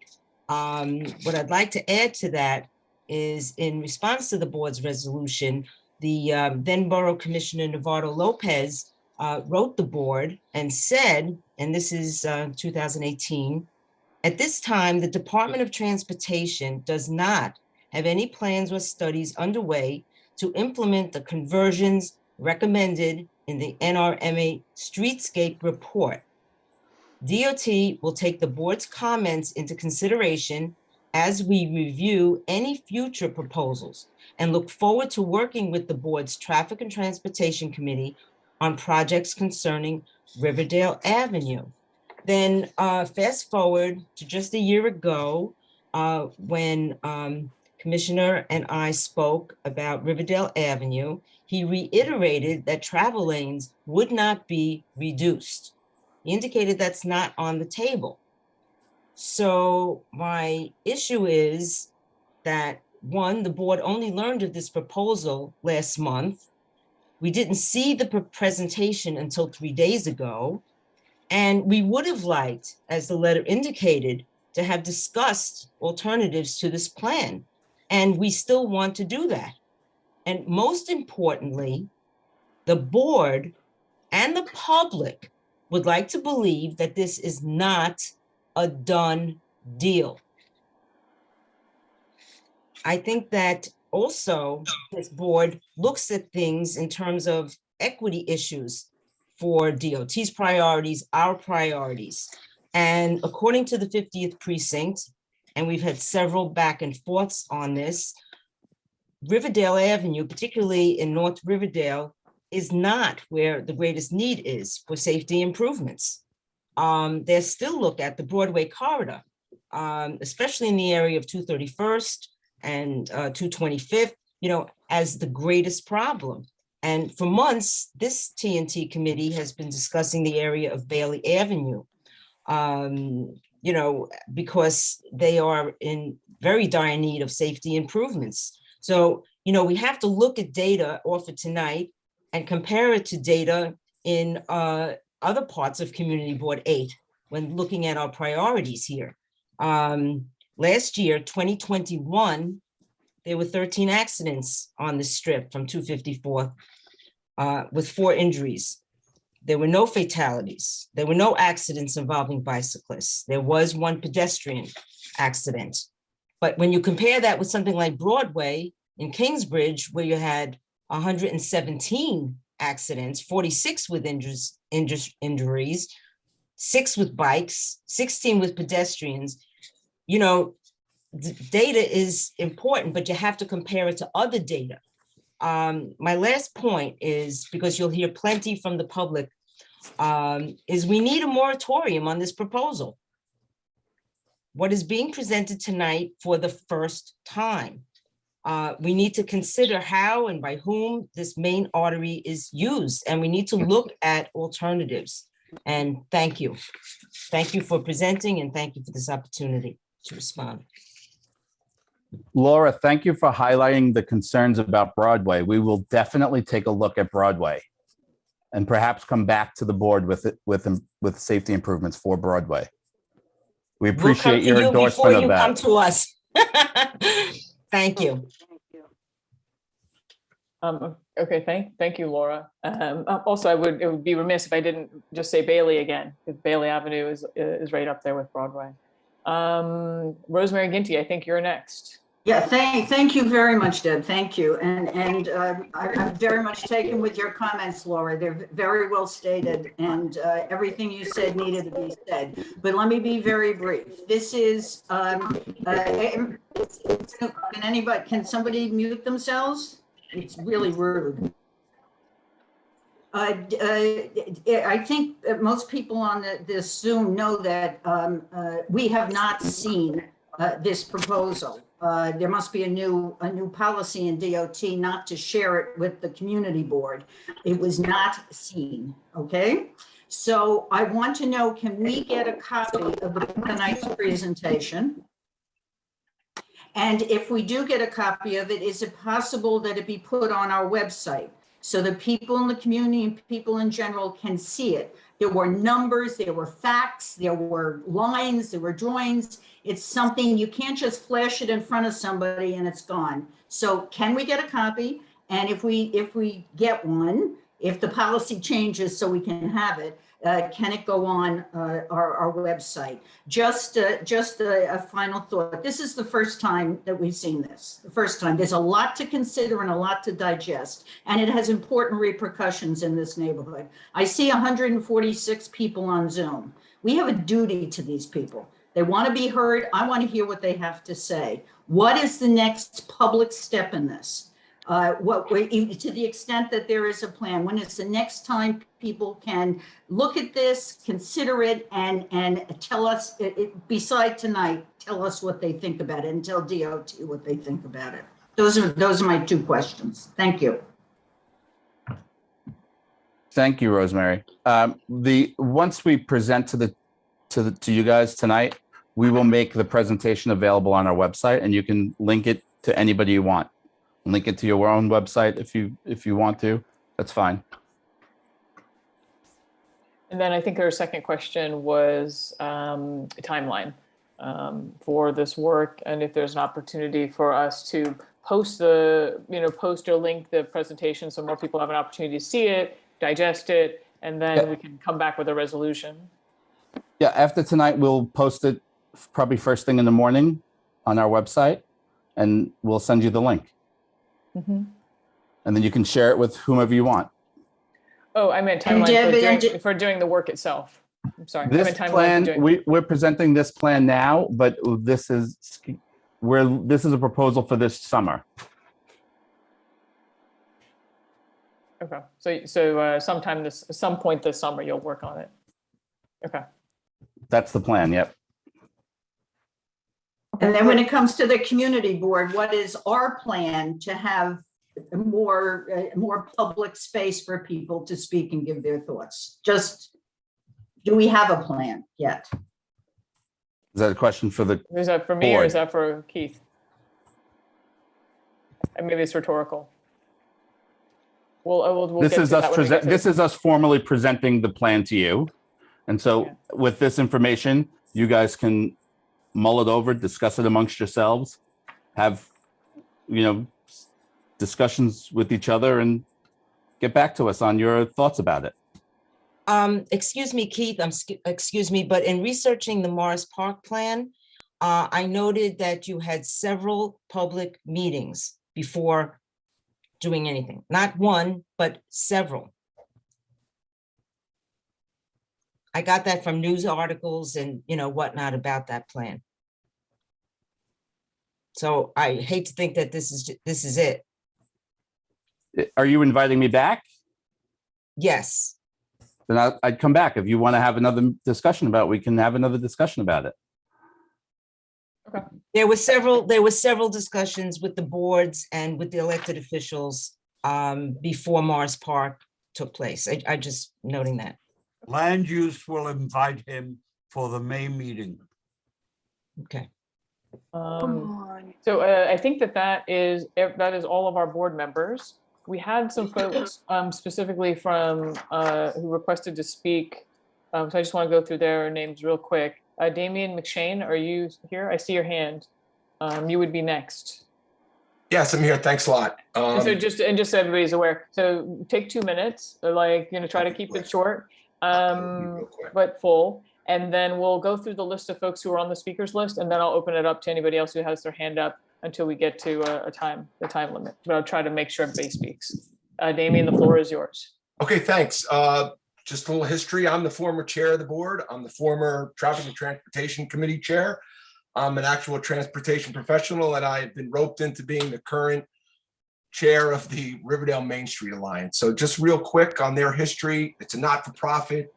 The goals are to promote businesses, do street cleanups, and really to promote traffic safety. So in 2017, I just want to clear up some misconceptions and clarify what went on back then. Excuse me. I actually attended the meeting because I live on Liebig Avenue.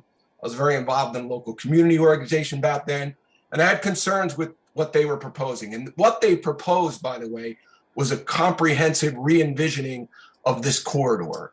Again, it touched on all of their key stated goals: beautification, business improvement, and I have a long relationship with Chuck Merler, so it pains me to contradict him, but the board passed a resolution that overwhelmingly supported the majority of the proposals in their plan. It rejected one proposal, and that proposal was not to implement a road diet, but it was to do a traffic study to either validate or undermine the proposal they made for a road diet. So just a little history there. Just fast forward to today. Again, I'm a transportation professional. Not to date myself, but many, many years ago in graduate school, I was exposed to these concepts. Road diets are not a novel idea. They're widely deployed throughout the country. This is taught in every traffic engineering program in the country. It is endorsed and I assume presented by a licensed professional engineer, as it was by the North Riverdale Merchants Association 5 years ago. I know it's also counterintuitive to think going from 4 lanes to 3 would actually improve throughput, but modeling and real world data shows that it does. Travel speeds increase slightly, at least that's what the North Riverdale Merchants Association's preliminary report showed years ago. And the throughput, again, would increase slightly. So cut to the chase, and here's the ask here. I appreciated the opportunity to see DOT's plan. Again, I think we were somewhat uniquely qualified to comment on that based on the licensed professionals that sit on our board and my own experience in the transportation industry. And at that meeting, I encouraged them to engage community board. I specifically asked that they provide modeling data that they use for this road diet plan. That information would reflect what they proposed or what they anticipate the travel times and throughput to be on Riverdale Avenue. And I encourage them to provide that report to the community board. There should be what's called the stage 1 report floating around out there, if not a final design. And I also asked at that time that they provide, again, the real world data on what they did in particular at Morris Park. I appreciate the comments from other speakers that noted how successful that's been. And I think that information would be very relevant to this discussion and ultimately in the board's determination whether or not to support this. My own organization, the Main Street Alliance, has not weighed in one way or the other. Again, I am in favor of this based on my professional experience, but we wanted to hear from the community before we took our vote. And thank you very much for your time. Great, thank you, Damian. Next is Sarah Hughes from St. Margaret's Church here. If not, I can come back, I can check at the end. Barbara Connolly, President of Riverdale Gardens. I'm here, I'm Sarah. Oh, can you hear me? Oh, wait. Sarah's here. There's an echo. Yeah, but Sarah's here. I just wasn't near my computer. Okay, so Sarah will go and then Barbara will go. So Right, I'm Barbara, from, Barbara, hold on one moment while Sarah speaks. do your picture showing? No. I'm speaking on behalf of Father McCarthy. I work for St. Margaret's. And this is something he wrote. Yep. Here's the proposed road diet on Riverdale Avenue. As the pastor of St. Margaret of Katona, St. Gabriel's, located at 6,000 Riverdale Avenue, I'm aware of the congestion that currently exists on Riverdale. Reducing the number of lanes on it would increase the current congestion and create a hardship for our parishioners and school families. Our church has 2 daily masses, Monday to Saturday, and 5 additional masses on Sunday, including a vigil mass on Saturday evening. In addition, there are numerous funerals each week. Our parishioners enter and exit our parking lot via Riverdale Avenue. Their use of the lot will be hindered with increased congestion that will undoubtedly result from the reduction of lanes. Currently, Riverdale Avenue is the main corridor for 2 city bus lines and 3 express bus lines, as well as numerous yellow school buses that use it. The City of New York has taken measures to ensure that Riverdale Avenue is safe. These include a number of traffic cameras, one which is located just south of 261st Street on the west side of Riverdale. These steps and others, increased crossing time at 259th Street and Riverdale, have created a safe, more pedestrian-friendly environment. Reducing the driving lanes from 4 to 2 with a left-hand turn lane will increase the danger, as motorists will be in a hurry to make lights and move through the area. Our parish has over 200 registered families. 2,000 registered families. The reduction of traffic lanes will adversely affect any movement our parishioners and neighbors can make. Thank you. Great, thank you, Sarah. Barbara Connolly. Everybody from the community.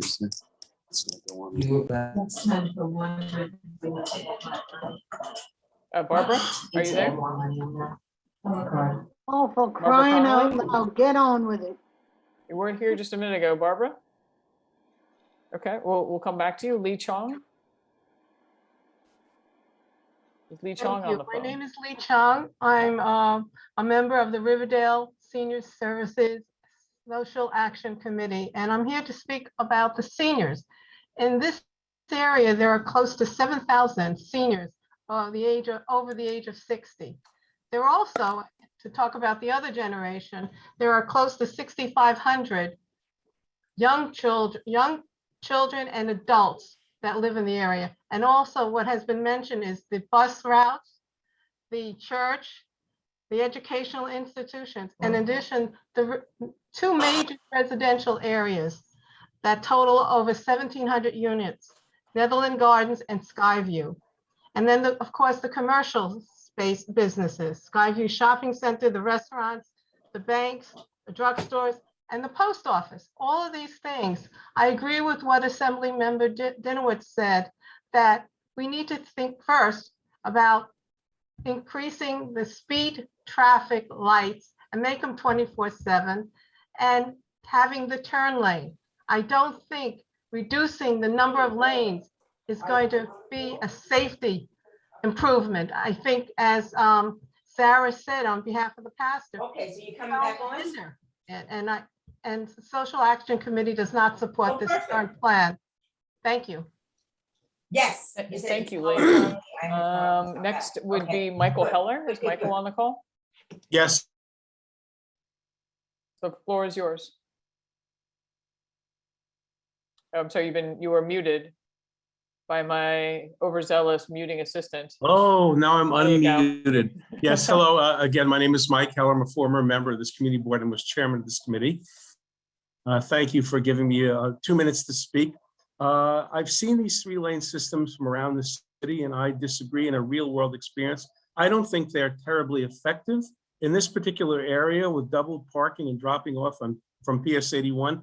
I think it's going to be an unbelievable traffic nightmare.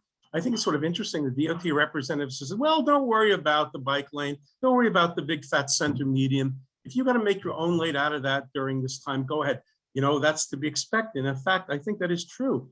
I used to work in the Mill Basin area in the very bottom of Brooklyn. And every once in a while, when the Bell Parkway was bumper to bumper, which was about 90% of the time, I would make the fatal decision of driving up Flatbush Avenue to the Prospect Expressway.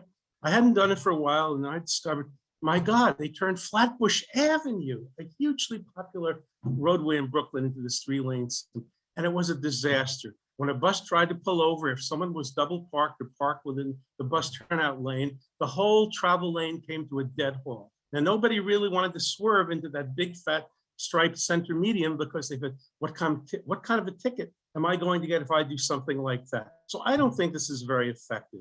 And the other thing, of course, is, you know, the idea of building a bike lane just because it takes up territory and it's going to slow traffic down.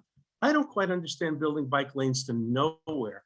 It isn't as if we're all members of the Flat Earth Society. We live adjacent to the city line and Westchester County. So a bike lane to nowhere, to Yonkers, where you go back down to being on the regular streets, I just don't understand this. Of course, it's the same thing on the south end when you're on the 4 lanes of the service road of the Henry Hudson Parkway. So this whole thing doesn't make a lot of sense to me.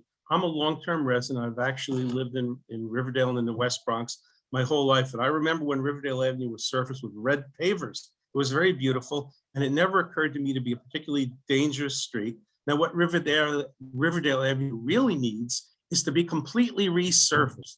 Con Edison has torn the street to smithereens over the past 10 years with various electric projects. It's roughly paved. There are big potholes.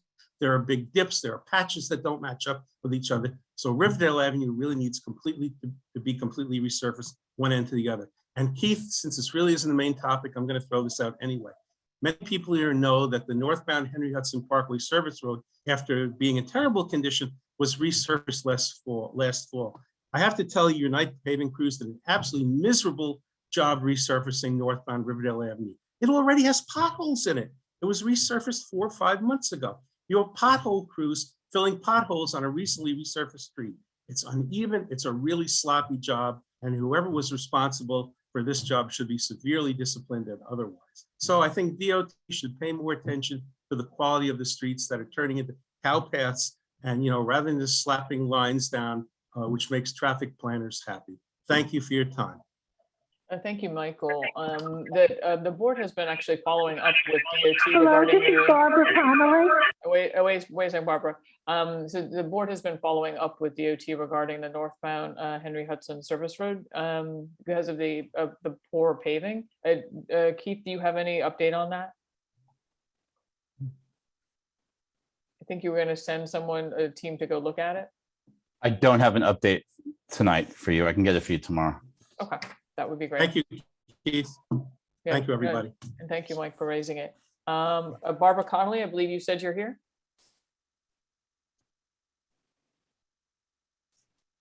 Barbara? Hello, can you hear me? I can hear you. The floor is yours. Oh, you're feeding back. Do you have another?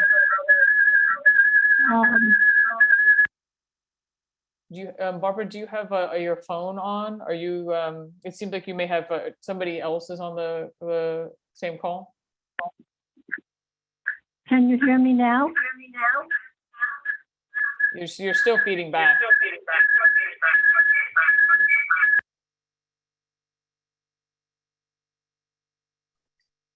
She probably has her phone and her.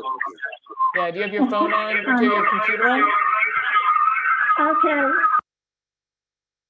Okay. I'm going to move on to Deidre Burke.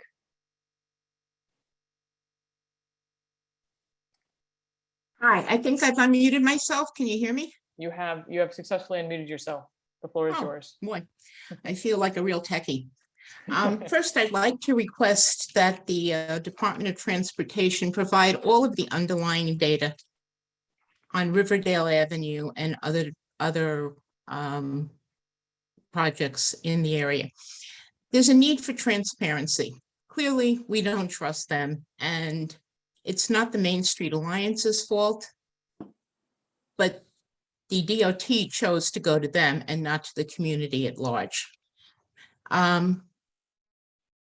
In terms of this transparency, we'd like to know accidents that have occurred after the speed cameras were installed.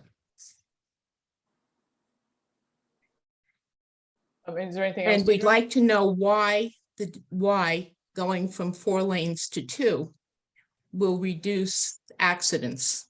Now, I know that everybody says it's happened elsewhere. My cat is trying to walk across the screen. But let's take a look at Morris Park. Anybody who's been on the west side, the west section of Morris Park Avenue, realizes that it is the wild, wild west. People can't get into driveways. People drive, especially during rush hour, people drive on the wrong side, make terrible driving decisions. I've gone over there a couple of times to take a look at that because it's supposed to be analogous to Riverdale Avenue. Taking that analogy a little bit further, this plan does not take into account all of the places where people will make a turn. St. Margaret's parking lot, the other parking lots, the post office, the driveways. There are no turning lanes for them, so people will have to cross dangerously across these lanes of traffic. My thought is something that's done in other places. If you want to reduce traffic lanes, is keep the 4 lanes, kill the bike lane, and have a center lane where you can make turns at any time. It's done out in Suffolk County in many places, and it has resulted in slower traffic. I would request that all of the experts from the Department of Transportation, their engineers, and their traffic people come up with other plans. It seems as though this is the Hobson's choice, and this is the only choice. We reduce the traffic lanes, and what will happen on Riverdale Avenue, like the west side, the west part of Morris Park, is that traffic will come to a standstill and drivers will do stupid things. Morris Park has 2 bus lines. We have 5. We spoke about 81. There are other schools. It's 3 minutes. I'm going to have to. Okay, I'm sorry. Yeah. No, There it's are fine, other it's fine. schools there, and just as an educational professional, the things that you've said about, not you, the things that someone said about planning for 81 are ridiculous. But anyway, I would like the Department of Transportation to not go ahead with this because it seems like it's a done deal until they can provide all of the underlying data and consider other plans. Thank you. And look at thank you, Morris Deidre. Park on the west side. It is a disaster. Keith, do you want to address the situation, the question that Deidre raised of why not do leave the 4 lanes, eliminate the bike lane and put in a turn lane? I saw you nodding your head. It would require the removal of parking. Right. So, I mean, we can take a look at it. Actually, it's 10, you still have the 10 feet for that center lane. Mathematically, it works. It But doesn't take a look work. at it and make a promise that you're not going to go ahead with this It until doesn't you work. consider and present You other need, plans. you need Deidre, 20 feet. To Deidre, only one person should speak at a time. So You can't maintain both. All 4 lanes okay. with a turning lane in each direction. The roadway is not wide enough without the removal of parking. Okay, thanks, Keith. I'm going to move on Can to you hear me Tara now? Barbara, hold on. Oh, I can actually see you and hear you, so I'm going to let you go. Yes, Hopefully I can stay on. seize the moment. Yes. Okay, I'm Barbara Connolly and I'm president of the Riverdale Garden Tenants Association. Our development is right on Riverdale Avenue. It's between 256th Street, that terrible corner, and 255th Street. We go back past Netherland to Arlington. And our biggest concern is the removal of one traffic lane on Riverdale Avenue going north or south. I'm not sure which way it's going to, but in the morning, 3 lanes cannot accommodate east and west side buses, 2 lines of city buses, rail link buses, school buses, garbage trucks, vans, cabs, delivery trucks, Access-a-Ride, which a lot of our tenants take, and cars with residents trying to get to work, to school, to church, to temple, to the Skyview Shopping Center, to doctor appointments, and up to the Riverdale Y, not to mention emergency services and snow plows in the winter. What's not on the map, and I was trying to notice it and wished you had put down, is that our development has a back drive that exit right onto Riverdale Avenue at 255th Street. And the development next to us, which is Riverdale Park, their development exits onto Riverdale Avenue and enters onto Riverdale Avenue. In the morning, 256th Street has 3 garages that enter onto 256th Street and go, they enter onto 256th Street. They have to go down to Riverdale Avenue and go north or south. With 1 lane gone, it would be extremely dangerous. Another concern is the health. We're concerned about air and noise pollution. Many of our apartments face Riverdale Avenue. Some have terraces, and a lot of our tenants do have asthma, emphysema problems. With 1 lane gone, stalled vehicles idling in 3 lanes would just exacerbate these problems. We're And also then, worried Barbara, about. Barbara, I'm going to give you a 2-minute warning. So if you could wrap up. Okay, we're worried about traffic, which can't get down Marshalloo or over to Broadway, turning the side streets of Riverdale into streets to get down to Broadway because Riverdale traffic is so backed up in the morning. Please take these concerns into consideration. This is just one development. There are many others beside us. Thank you very much. Great. Thank you, Barbara. I'm glad you were able to get on. Tara McMaster. No, you actually look like you were looking at the screen. I knew you were reading it because it's not your usual statement. Is this Tara McMaster? No, it's Deirdre. Deirdre. Deirdre. Here, I'll mute Deirdre. Is Tara McMaster there? Okay, I'm going to move on. Olga Robertella. Robert O'Brien. Oh, I see Bob O'Brien. Bob, do you want to go?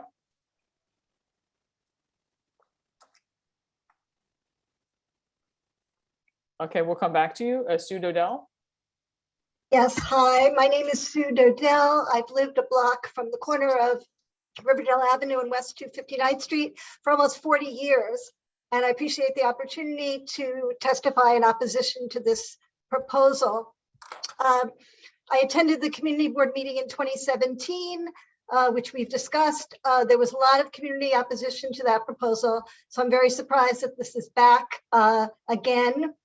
I'm disappointed that DOT shared the proposal with the Riverdale Main Streets Alliance before sharing it with the community board or the public. I can't address this in very specifically, but I'll testify based on the brief description of the proposal that was in the public hearing notice.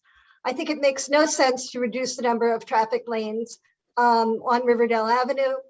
Riverdale Avenue is a terribly busy street with hills that make it difficult to safely drive a car, let alone a bike.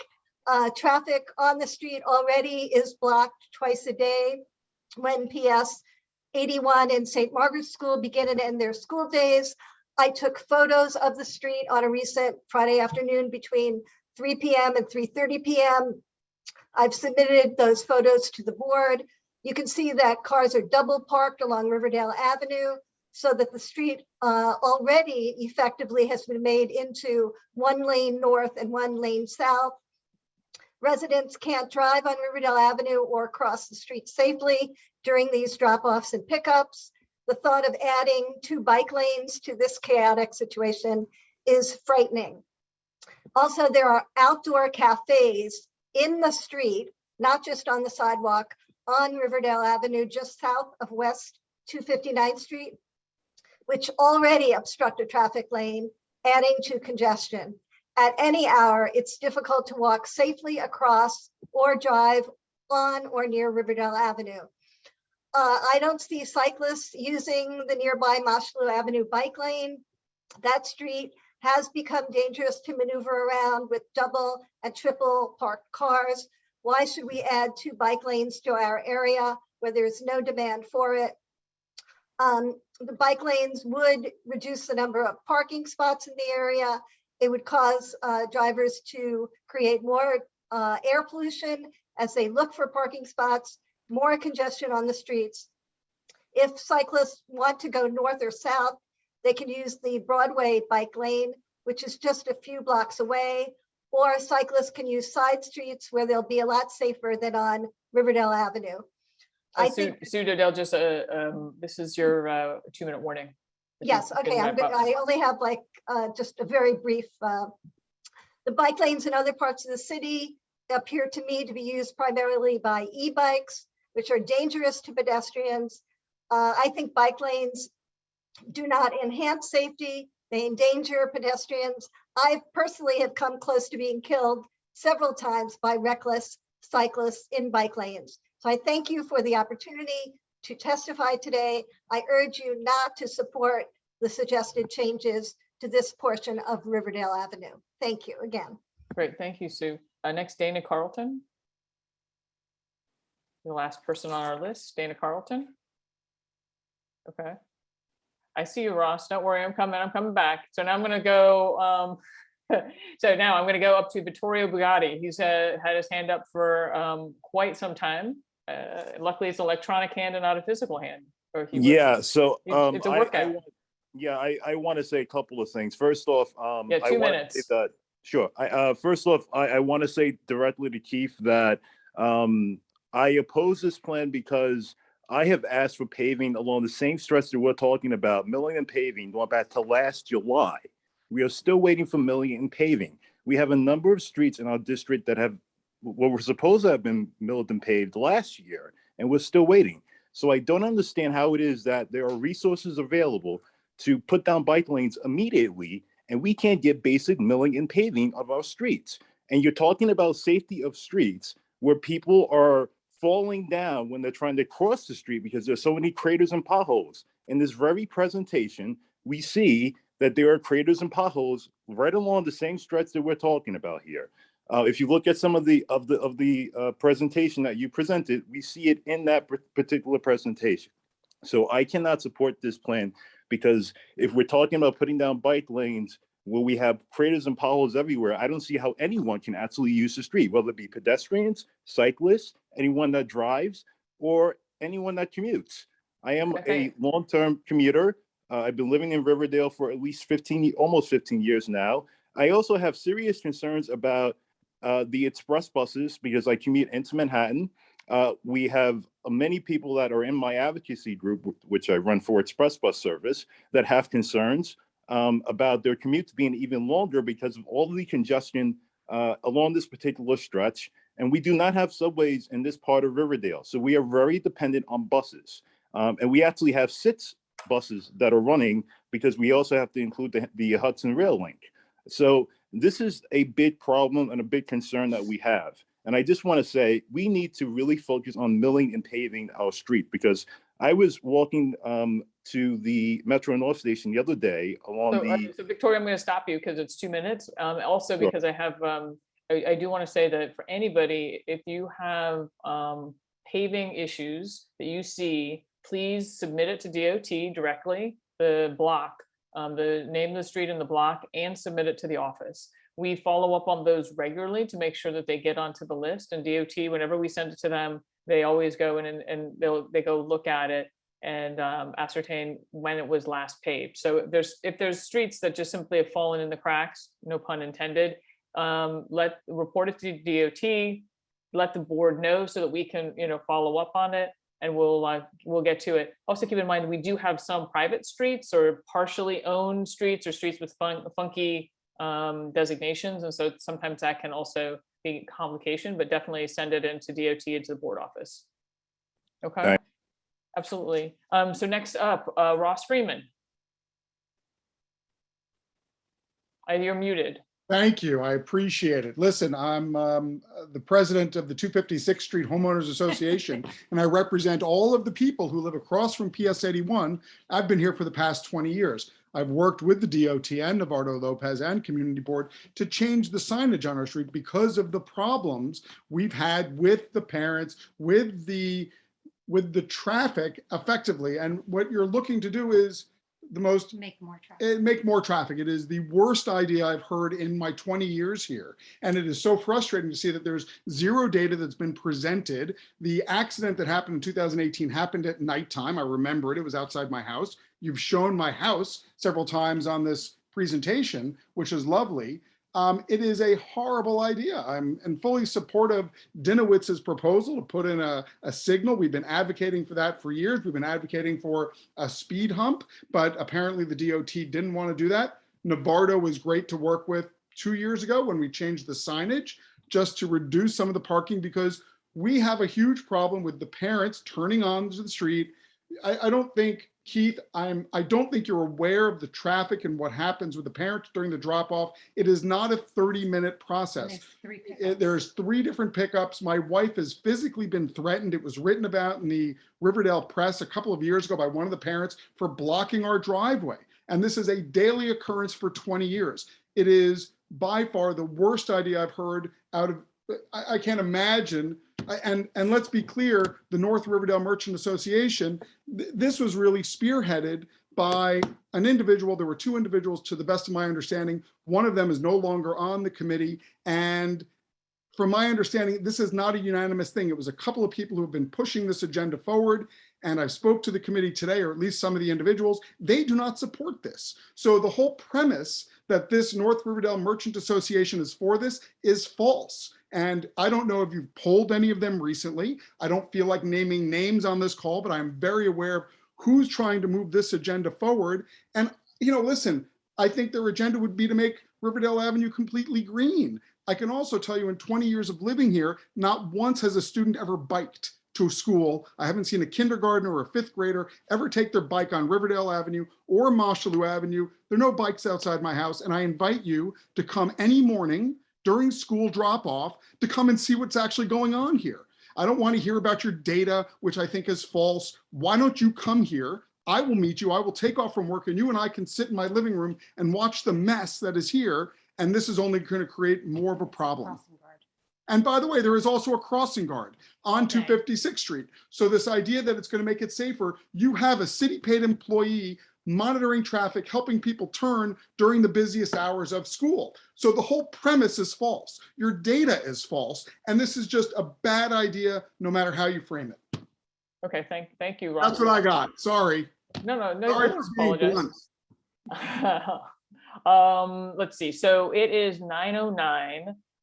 So I think we need to start bringing this to a close. I'm going to go with maybe like 4 more people, but try to keep it to 2 minutes so we can kind of keep it under 10 minutes.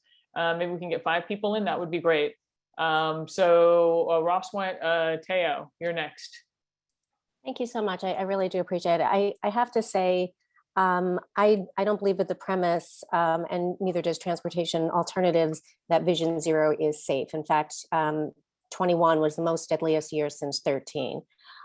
Secondly, as Damian McShane eloquently stated, the sole purpose is to slow and cause congestion, right? That's the road diet. They want to create congestion, and this is the sole purpose. So I feel that this community board, which has brought 150 people, which is a lot for an evening for everyone who has sat here, and kudos to this community for doing so.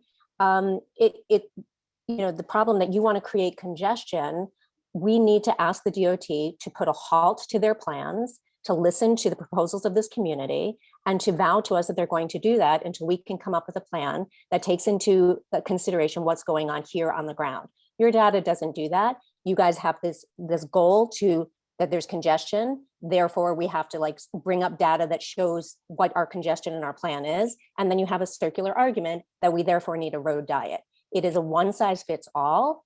And as other people have said, it's monetary. It's the easiest thing to do, and it's not going to work here. So please listen to every single person on this call telling you it's the wrong thing to do.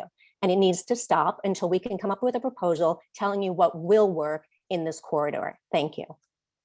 Okay, thank you, Teo. Michelle King or Kling.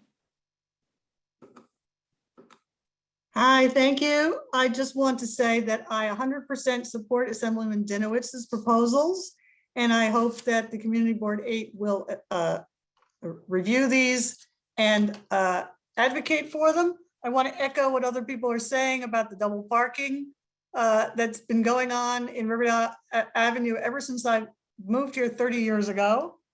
And I urge Community Board 8 to support Ms. Salter's call for a moratorium on this plan until the community has had more opportunity to express its opinions and that we have reviewed alternatives. Thank you. Okay, thank you. Michelle. Next is Jeremy Jakowski. Hi, yes. So my name is Jeremy Jutkowitz. I'm sorry. No, it's fine. I'll try to make it brief. I'm newly the vice chair of the Main Street Alliance. As Damian mentioned, the Alliance has not taken a position on this proposal yet. So to be very clear, I'm speaking for myself as a resident of North Riverdale, not on behalf of the organization. I'm not a traffic scientist, but I do live in the community and I drive on Riverdale Avenue 6 days a week. I have several concerns about the plan. First is the section of Riverdale Avenue between 254th and 256th. Pickup and drop off at PS 81, frankly, can only be described as mayhem. The idea that these drop-off cars could all fit onto 254th if the parents would just listen is unrealistic. There's double and sometimes triple parking up and down both sides of this 2-block stretch. It takes me longer to go those 2 blocks than it does to drive my kid the rest of the way to the Century. It's great to talk about what should happen, but we have to work around the realities of our unique community and the problems that we have. And to the DOT, frankly, if you're not familiar with the drop-off policy of our local schools, how can you call this a complete study?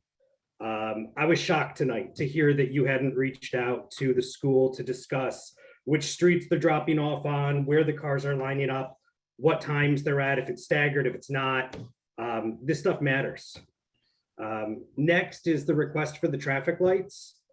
This has been going on for at least 10 years that I can remember.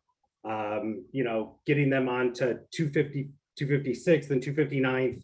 Both schools have requested them in the community, SAR and PS 81, as well as several other organizations.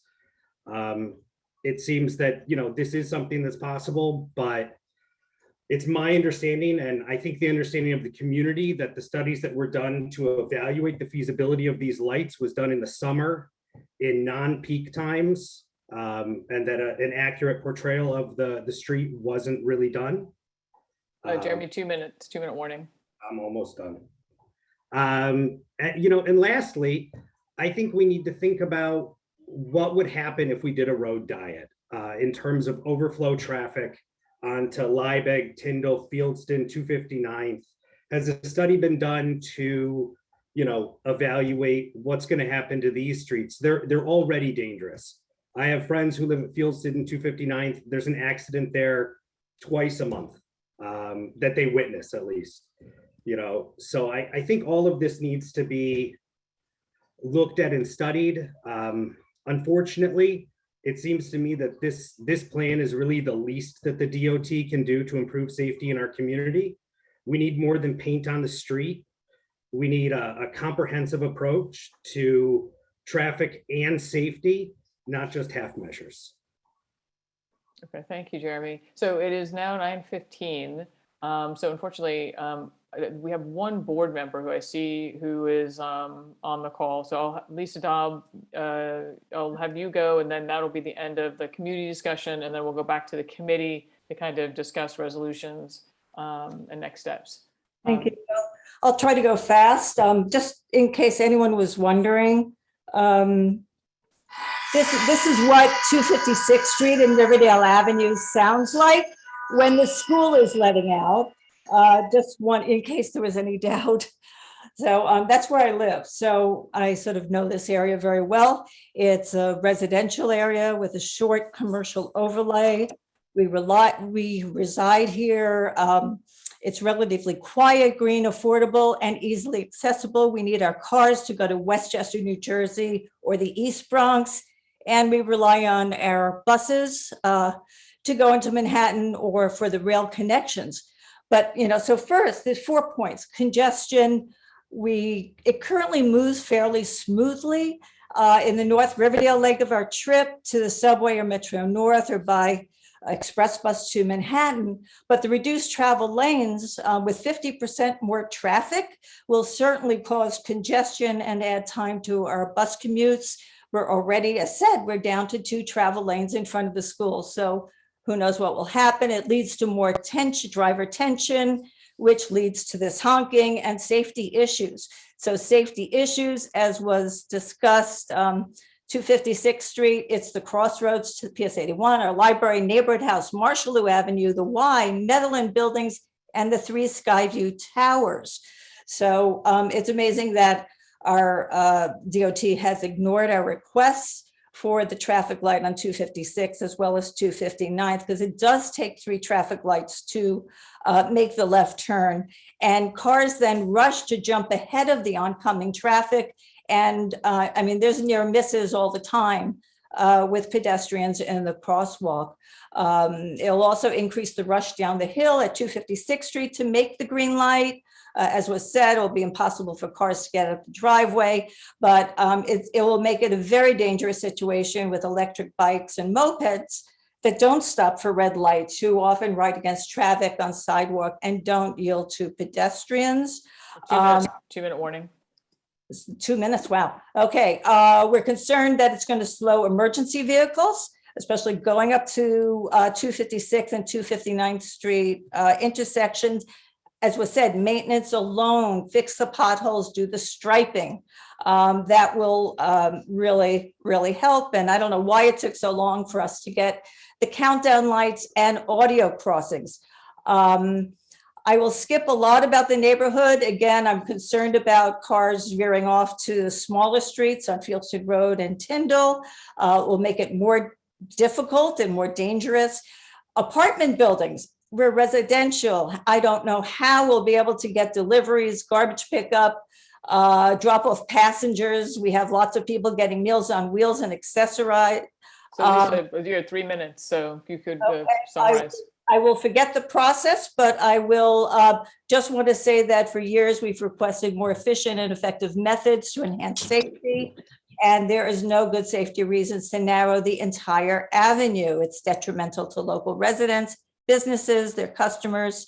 It will make our main street less safe for pedestrians, cyclists, and drivers.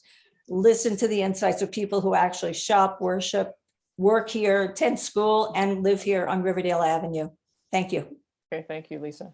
So I want to come back to the committee. I'm sorry. 1 second, Deb. Someone who just texted me, Bob O'Brien, he was on the speakers list. He's been waiting. I don't know. Bob, are you there? He has I a called on particular him. point. I know, your name was called. Bob, are you there? I don't Yes, see I him am. on. I apologize. I had to step away for a moment, take a call. I just want to make two brief comments. First of all, as a retired fire and life safety professional, New York City firefighter, we live in a densely populated neighborhood. I've lived here for 36 years. I'm a homeowner, been involved in the community in many aspects with some of the members of this committee on this screen tonight. I agree wholeheartedly with Assemblyman Dinowitz and the speakers that presented very, very good cases for this debacle. From a fire and life safety point of view, in the city, the New York City Fire Department has a 3 to 5 minute response time from the time the call hits the firehouse till the time the firemen show up in front of your door. This will severely impact response time in this neighborhood. We have schools, Skyview, we have Netherland Gardens, Riverdale Gardens, and densely populated streets with very narrow streets.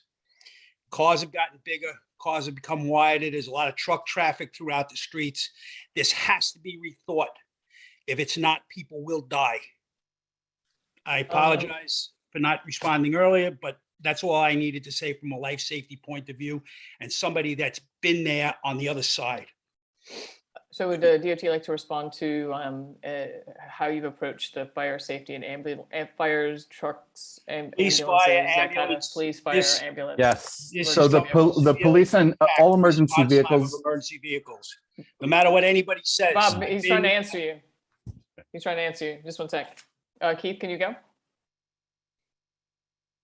Yeah, so as we've mentioned earlier, we have this treatment on many roadways, including adjacent to hospitals, adjacent to firehouses, adjacent to police stations. We have them on ambulance routes, and the organization of the traffic allows for emergency vehicles to use the center painted median in the unlikely event of an emergency. They can use that center median along the entire corridor. So it's essentially like a giant fire lane along the entire strip from 263 to 246. Sorry, 254. Okay. Great, thank you, Keith. Thank you. So I want to just pull the committee back together, and to kind of sort out where we are. One of the things I've been hearing in terms of trends are that we are very much in agreement that a turn signal. I heard a lot of folks say that they agreed with the assemblyman that a turn signal would be really important at those two intersections, and that we also heard from DOT that these turn bays would help us get a turn signal. So I think that's something we need to think about. The school safety issue, the normal way to kind of pursue that would be with a school safety study, to have DOT actually take a look at that, since they have not done that already, if I'm correct, if I'm reading this correctly. And so I just want to be clear. I'm familiar with how the operation of the school drop off and pickup happens. I was referring to an agreement that the board was referring to that they had with the police department and the principal at the school related to something which I had never heard of. That's exactly what I was talking about, just to be clear. Okay. But I think that there's a kind of general agreement that the during that half hour of pickup and drop off, there's quite a bit of congestion on Riverdale Avenue. And then I hear speed cameras, making those 24 hours, which I think is something also the assemblyman mentioned, and then just generally resurfacing the roadway and relining it, of course, which would happen regardless. So I want to open it up to the committee for comments on next steps. We could do a resolution that requested these things. We can do a resolution that's opposed to certain aspects. I haven't prepared anything right off the bat, so I want to see where we were. Ed or Mary Ellen or David Well, or Chris? Yeah. Deb, I'll just say that I reject the proposal completely. And I just wanted to thank some of the speakers, especially Ross Freeman, for his honesty, and Teo, some of the things. I don't believe Vision Zero. I believe Vision Zero makes things less safe, not more safe. And the bike lanes also, you know, for pedestrians mainly, but I just don't see this improving. And that's a disclaimer. I am chair of Public Safety Committee, Bronx Community Board 8, as well as the community committee member here. So I don't see how creating more congestion is going to make things more safe. And I think some of Assemblyman Dinowitz's suggestions are you know, worth taking a look at. Definitely the left turn signal. And you know, I also, a lot of these proposals for bike lanes, I think have been just, you know, tried to be pushed through by activists for this type of stuff. And they really don't have any, you know, they really don't have any basis in public safety. They use public safety as a guise to push through these projects. And they're not really founded in public safety. They're going to try to cherry pick some statistics that may or may not even be factual. And as somebody else mentioned also, I think it was our chair, Laura Spalter, what other data is it being compared against? Okay, so you have, in one certain area, you have a couple of accidents. So compared to what? So we don't live in a world where everything is safe and you're going to have a completely safe environment everywhere you go. So where are you comparing this data to, and comparatively, is it a not safe area? So I just think a lot of times these issues of safety are being used as a guise to pass agendas of activists for certain other things. And I think that's the case with this. And I think we need to stop it in our community. I'm glad a lot of people came out. I see a lot of people didn't even get a chance to speak. And I refrained from sharing earlier because I just wanted to hear what the community had to say. But I kind of had a good idea what they were going to come out in full force. And I think, you know, I'm settled on this. I will not support any bike lanes, especially in this particular area. And I urge the rest of our committee to reject this proposal completely. That's it. Mary Ellen? Hi, I totally reject this proposal. I think it's a big danger. I am totally on board with Assemblyman Dinowitz with the left turn lanes. I think that would make things smoother. I think the bike lanes are like just like an accident in the making. People between people making deliveries and trucks and drop-offs and people parked, it's like it's a total blind spot. They're not going to see this biker coming up. They're just going to want to pull out, and bam, they're going to be hitting like in like bike people on bikes are going to be like fair game. There's too much traffic for to narrow down those lanes. It's too much traffic as it is the way it is. So if you narrow it down, it's going to get much worse with the buses and everything juggling along. And also with PS 81, another disaster. You have all these pickup and drop offs. You think there's fights now? Well, there's going to be more when you narrow it down. It's going to be totally crazy. You're putting children's in danger by all that because children are crossing at the same time with all this craziness going on. It's just an accident making. And I further strongly say that DOT does not just go ahead with this, like they just go ahead with everything else and just do it, because they did that to Palisade Avenue by putting in those big cement things on Palisade Avenue that made them get flooded at 2727. So please hold off on doing what you're doing till the studies are done and we have much more meetings about this. It's very dangerous, and I totally do not go along with it. I totally think I shut it down. Thank you. Thank you, Mary Ellen. Is there anybody else on the committee who wants to speak? Sure. David? Yeah, you heard all my stuff at the beginning. I think a good middle ground is a key thing that the Assemblyman was talking about was getting the left turn signals. And then the commissioner mentioned that that's been investigated on the 4-lane and that it could rather easily be done on the 3-lane. I think that's a good way to address both sets of concerns. Yeah, So- I agree. I mean, I'm sorry, Dave, I didn't mean to cut you off. Did you want to finish? No, all set. Thank you. Okay. So I'm going to say for myself that I still stand by what I said at the beginning, that Vision Zero is a real thing. The transportation alternatives has been critical of the implementation of it in the city, saying that often it's not gone far enough. We're not been cohesive enough or coherent enough. And certainly there hasn't been enough community involvement sometimes in educating about it. But I do know just intuitively that if you only have one travel lane that you have to cross, or one travel lane that you have to negotiate, it's easier to just make that turn. I also just know intuitively that putting all the cars in one row just makes it easier for cars to follow each other.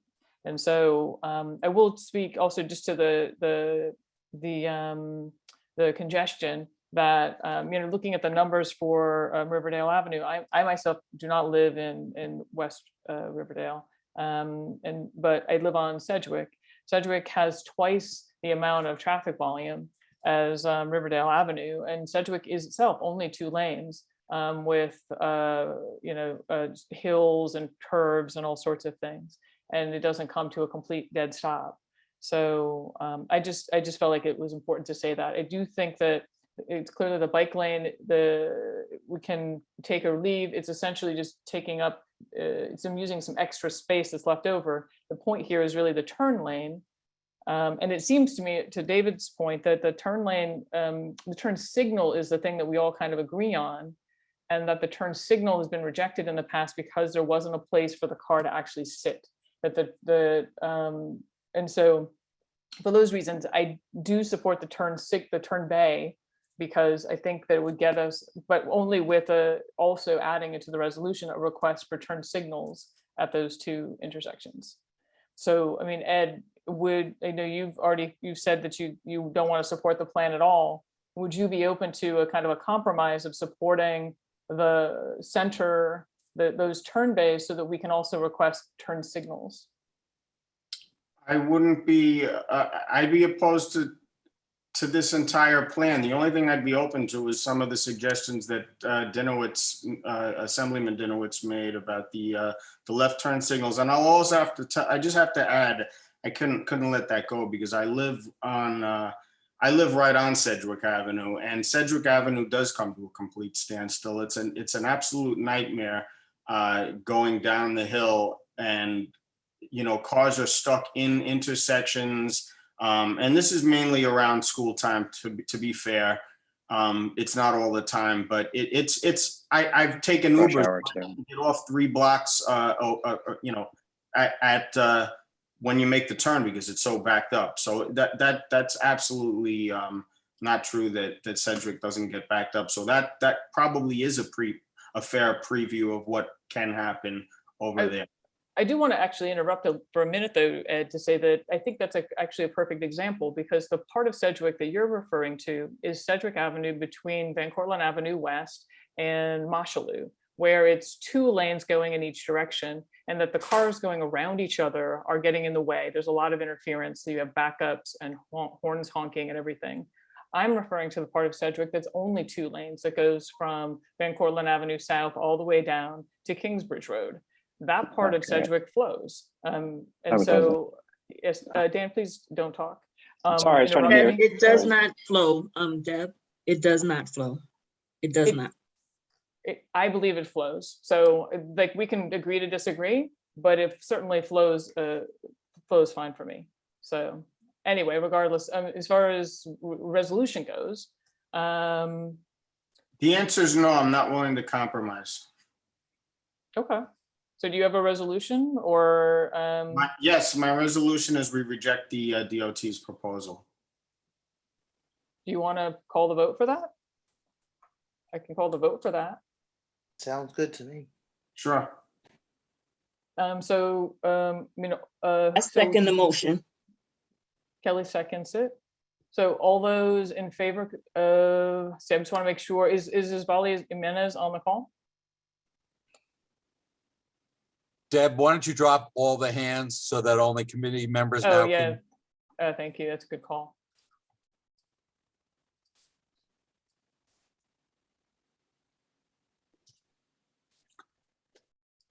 And is Vali on the call? No. Okay. And then Georgia, are you still on the call?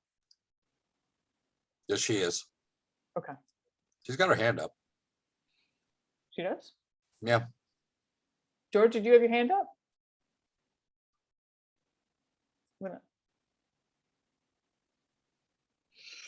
Georgia, would you like to speak? Okay. All right, so the resolution that Ed has put forward is to reject the proposal as presented, just flat out? Correct. Okay.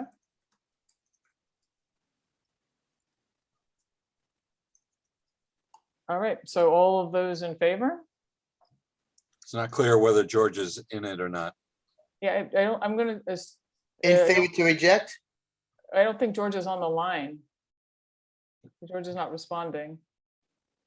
So I think her hand might just be stuck, but we still have quorum, so. Okay. So all those in favor are Ed, Chris, Mary Ellen, Kelly, Mary Ellen. And then David, are you opposed? To this resolution, yes. Okay, I am opposed as well. So then it passes by on a split vote. So I think that's it. Thought we could make that short and painless. So any other, so I guess we can move on to the next bit of business. I just want to say thank you very much, everybody, for hearing us out. We appreciate your feedback. We're going to leave you. Yeah, no, absolutely. Thank you both Okay. all for coming and staying for the whole thing. We really appreciate it. No problem. Good night. Thank you. Have a Good night, everybody. good night. So next we have a SAPO request. We received a request for a full street closure of Johnson Avenue from 235th to 236th Street for a pop-up farmers market. Farmers market organizers, I think, are here with us tonight. I'm here. Here they are. You win MVP. Thank you so much. It's all those vegetables and healthy living that you've had. You're able to stay up late. So I'm going to shut up. I'm going to let you present really quickly and tell us what your plan is. It's for May 22nd, and it's on Johnson Avenue from West 235th to West 236th. Can I share? You can share. I need a little PowerPoint. Yeah, try to keep it to like 5 minutes if possible, if that's a fair the only request. way I can possibly follow that up is to be brief. So yeah, just all right. So hold on.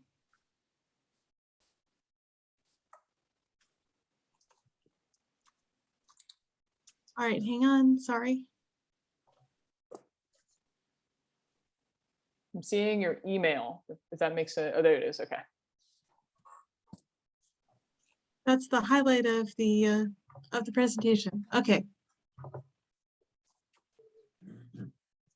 And I didn't start at the beginning. Okay. So it's about the street activity permit for May 22nd, 2022. For those who may not know, the Riverdale Wise Sunday Market was created in 2010 to provide the neighborhood with fresh local food.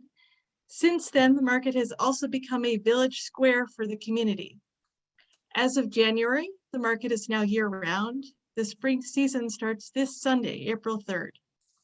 Our usual hours of operation, which is very relevant to our request, are 9 a.m. to 2 p.m. with setup from 7 a.m. to 9 a.m. and breakdown between 2 p.m. and 3 p.m. The market has been taking place in the parking lot of Riverdale Temple, West 246th Street and Independence Avenue since May 2020. And Riverdale Temple, it should be said that Riverdale Temple has been a wonderful host. Why are we asking for this particular street activity permit? Riverdale Temple is having an event in their parking lot on May 22nd. Rather than closing for that day, we feel that it is an opportunity to bring the market to another part of Riverdale. What are the benefits? Our goal is to draw additional foot traffic to Johnson Avenue to benefit both market and storefronts. We already have a very loyal customer base that comes every week.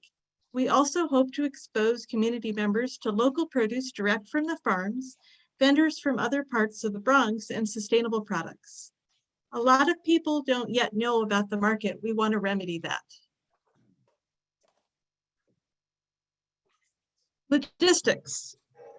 There will be between 20 and 25 vendors in terms of music. And I know that music is, that for KRVC, that music is a big production. So for us, I mean, I haven't planned it yet, but it won't require electricity or a stage. And generally we have music between 11:30 a.m. and 12:30 p.m. So probably that it will be exactly the same.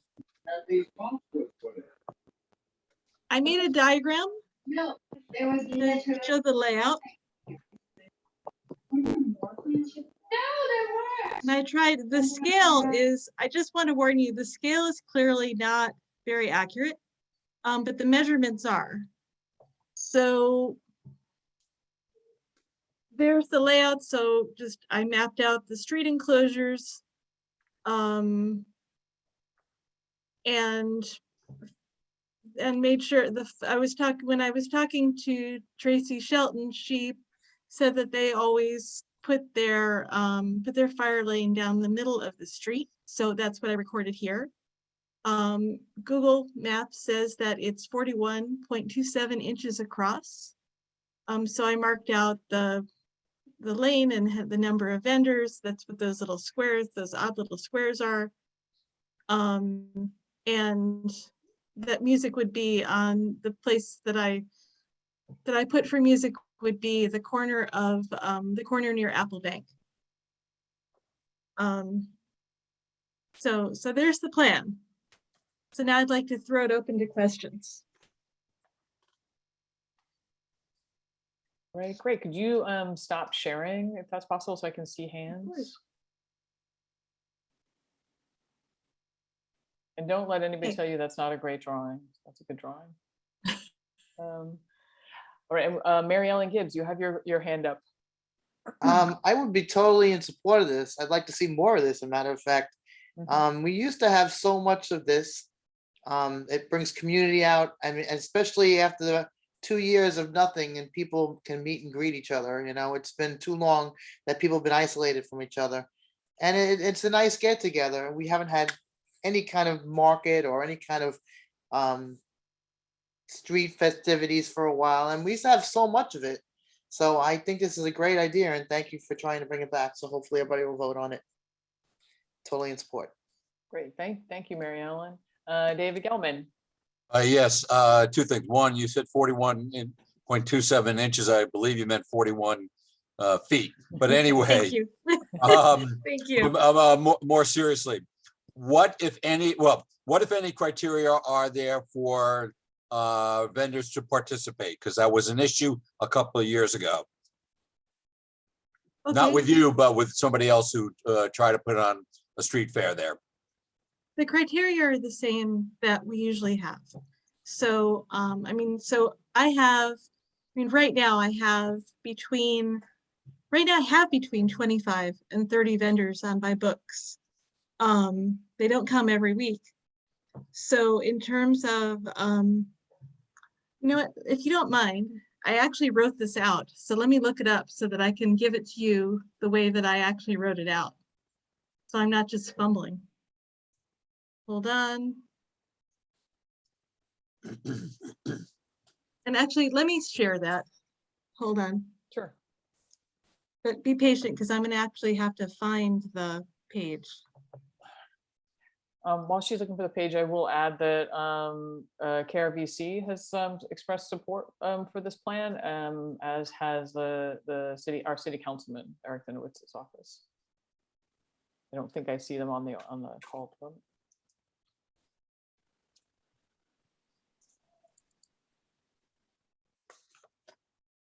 Also, Laura has texted me to let me know that Georgia was trying to vote.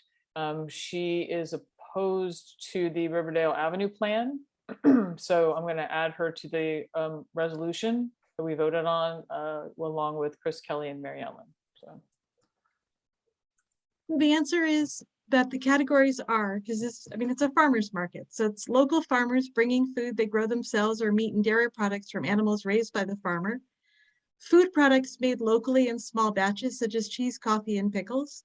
Prepared food made fresh by the vendor. And by the way, of the prepared food, there's nobody who conflicts with any of the restaurants on the street.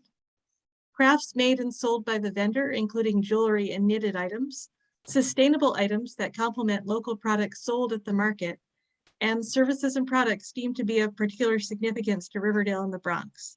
So the example for that one is most notably Bronx Bound Books. Because she's selling retail basically, but she's doing all sorts of, but it's a whole project, it's a whole enterprise that's super relevant to the Bronx and who we are.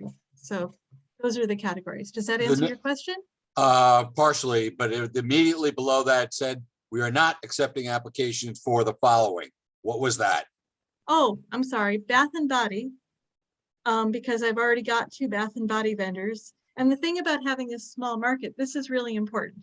The thing about having a small market is that I can't have a lot of one kind of vendor. Okay. Because then we're competing. So I have 2 Bath and Body vendors, and then the other one is baked goods because I have a lot of baked goods. All right, but those are the only criteria. Yeah. Okay, good. Thank you. Okay, great. Thank you. Sylvia Alexander. I'm just curious, being that I live right there. We now have the restaurants on the street. As it is, it's crowded already. How are you going to set up? I see what you, the plan that you have, and it looks fine if we didn't have the restaurants. But now that we do have the restaurants, how are you going to work around that? You mean the outdoor dining? Uh-huh. You mean the actual enclosures, yes? Yeah, they're not going to go away. Definitely not. No, I just wanted to make sure. So as I laid out on the diagram, I've looked at them, I've measured them. I calculate that I can fit in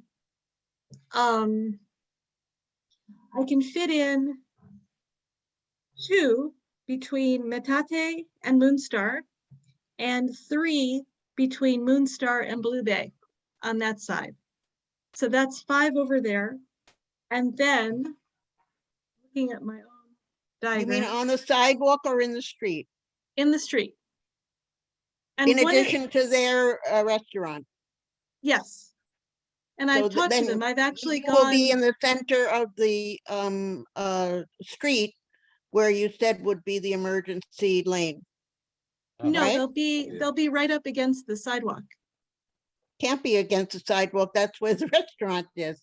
Well, hang on. Actually, I'm going to pull up my diagram again, Sylvia. Hold on. And hello, by the way. Hi.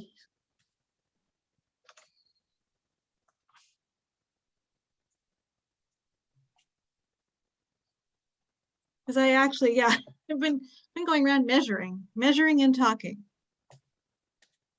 All right. So if you look on the left-hand side of the street, all of the enclosures are the ones that have like they're boxes and they have measurements.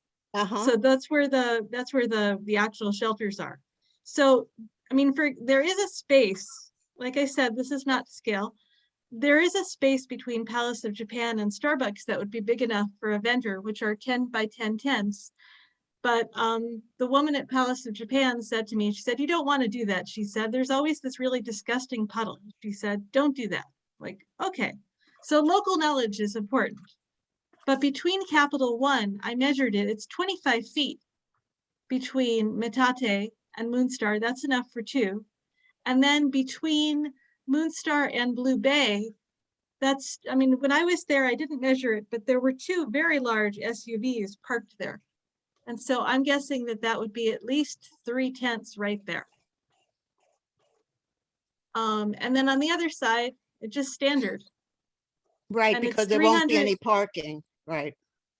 And then it's 324, this is same thing, this is Google, 324.39 feet long, divided by a 10 by 10 tent is 32, so take away, so my calculation is, my calculation's about 22 10-foot spots. Does that answer your question, Sylvia? It certainly answers my question. Doesn't make me happy, but it answers my question. Okay, thank you. So I guess I don't see any other hands. So I wanted to just go back to the committee. I would like to, I move to, oh, Nick, you have a hand. Yes. Yeah, sorry, I was late on the hand. Good evening, everyone. Again, I just wanted to let folks know that I did speak to several of the merchants, not all of them, but I spoke with Neem, Neil at Neem, and Cecilio at Metate, Isan from Palace of Japan. They were all very supportive. Oh, and Chi Tang from Menchie's, who is really supportive and is actually excited about it. The only thing they asked, which we dealt with when we had open streets on Johnson, was that we just notify them, which I know Shira has already done rounds over on Johnson and talked to some of them. But whichever way the committee decides to vote and the board ultimately votes, just for staffing, because when we had the Johnson Avenue, they were really busy, which was a really good thing during the open streets. So they had to have more staff ready for the extra business that the foot traffic brought in. So anyways, just wanted to report that and thank Shira for engaging the merchants and getting their thoughts and ideas and opinions and taking them into consideration. That's very much appreciated. Thank you. Okay, great. Thank you, Nick. So I want to just bring it back to the committee. I'd like to move for a resolution to support, to approve this proposal or this permit, the SAPO request for the full street closure. Do I have a second? Yes, you do for me, Mary Ellen. Okay, great. And then a vote. Is there anybody opposed to the SAPO application for the street closure of Johnson Avenue? I don't see anyone. Is there anybody abstaining?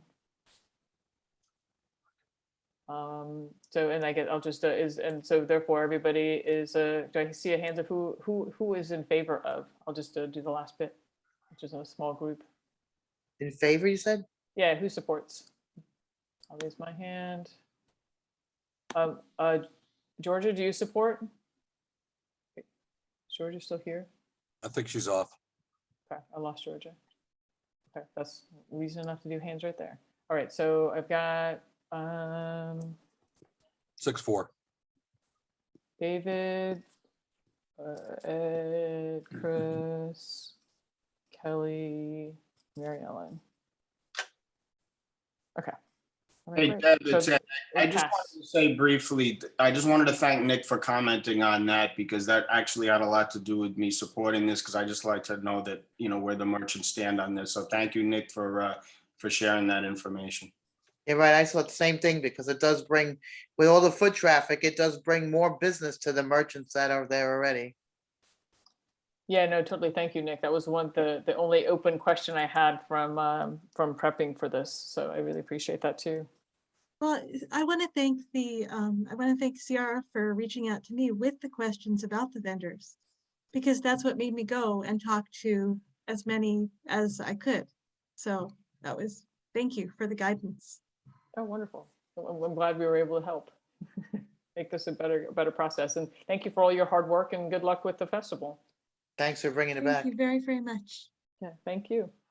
All right, so the next thing on our agenda is the discussion of budget priorities for fiscal year 24. Ed, do you need to leave or are you here? You don't have to go to work, No, right? I'm here. I'm here. I'm actually home sick, so I'm here. I'm not going anywhere. Excellent. Okay, good. It's not that I'm sick, but I'm here. Right, you're a trooper. That's what I'm saying. That's what I'm hearing. Okay, so let me pull up. So why don't we start with capital? I'm going to share my screen. So what I did was this sheet is a little bit different. It's just because it's a lot easier for me to delete and move things around in Excel. Then where'd my Excel doc go?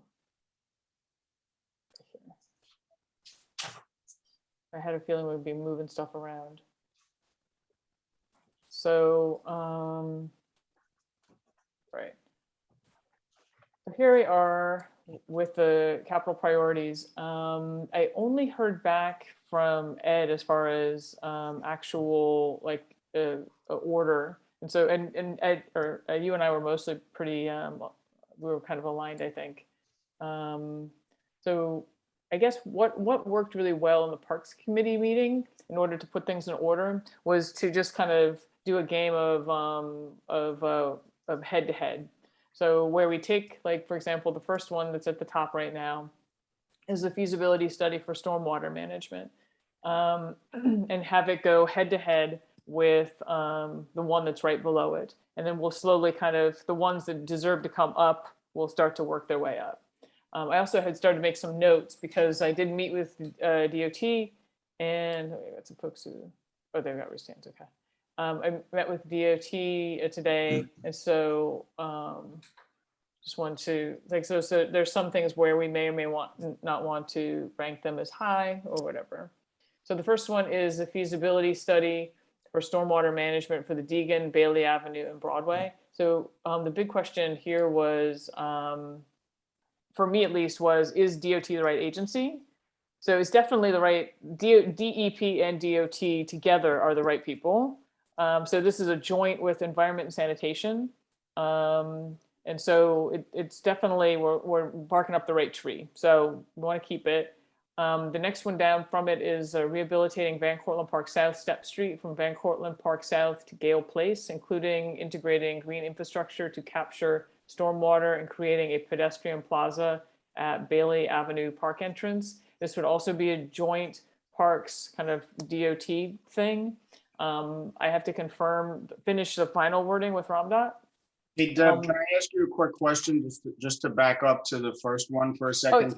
Oh, yeah, totally. You mentioned that you spoke with DOT today. Was there any conversation about who would provide the actual funding from that between the two agencies, or is it kind of, we don't know at this point?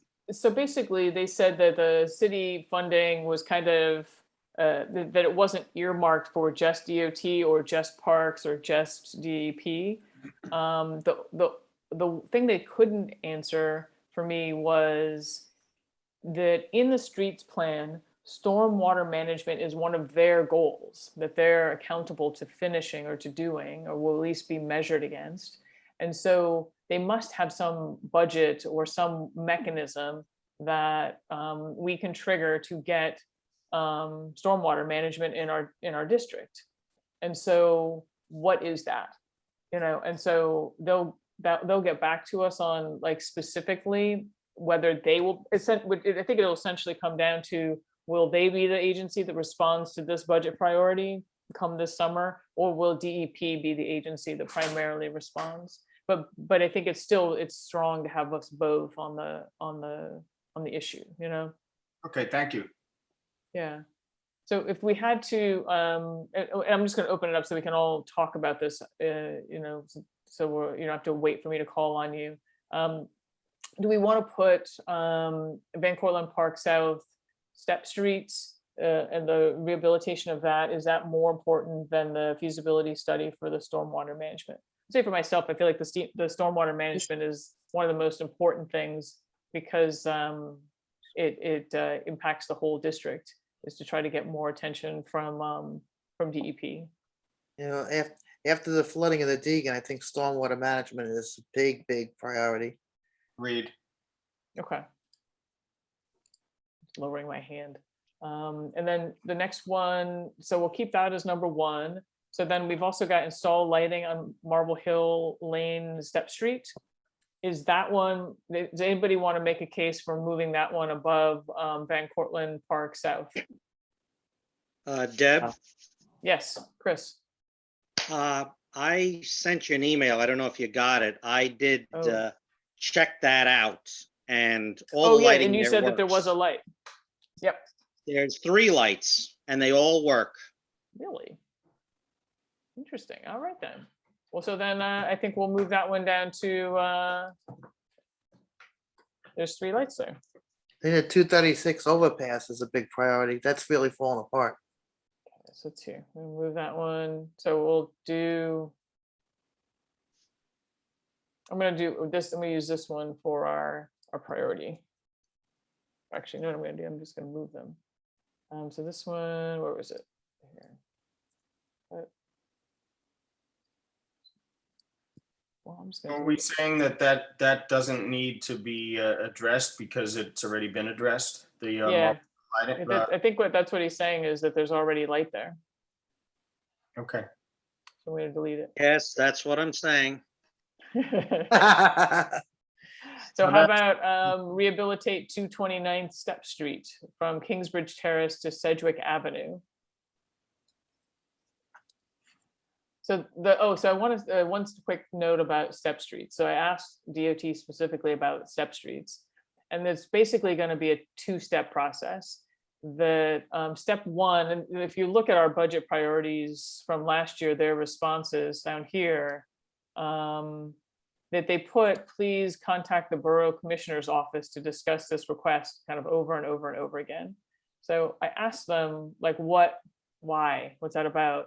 And that it's a 2-step process, pardon the pun, that that the first step is the office just needs to send to DOT the request to have it repaired.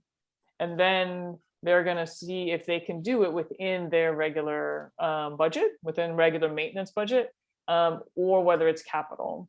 But so often what we hear when I do ask for these repairs is that they say it's capital, that it needs to be rehabilitated, and that it's on a list someplace, that there's a schedule.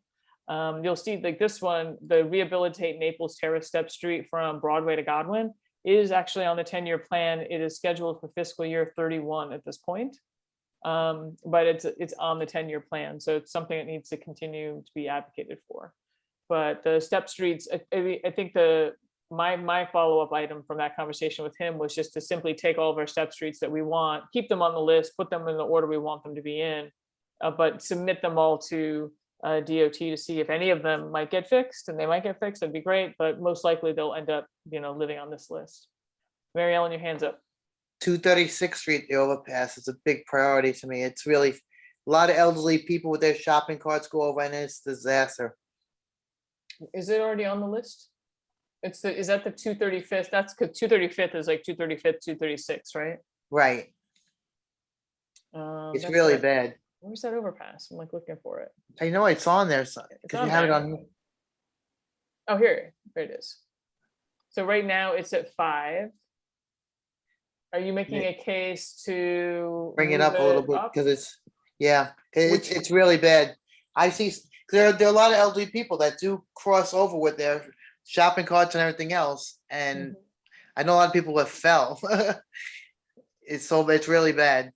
I mean, because it's been on the list. Like last year, we put Naples Terrace right above it. Because it's been on the list though before, I'm open to moving it up since some of the stuff above It's a big is travel new. overpass. So do we want to maybe put it above this Step Street? Yeah, please. Ed, Kelly, Chris? Does that make sense to you to move the pedestrian walkway up to here for now? What do you think?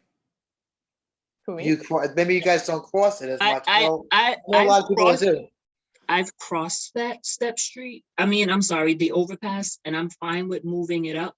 But as far as the rehabilitation of the Step Streets, are any of them in dire need?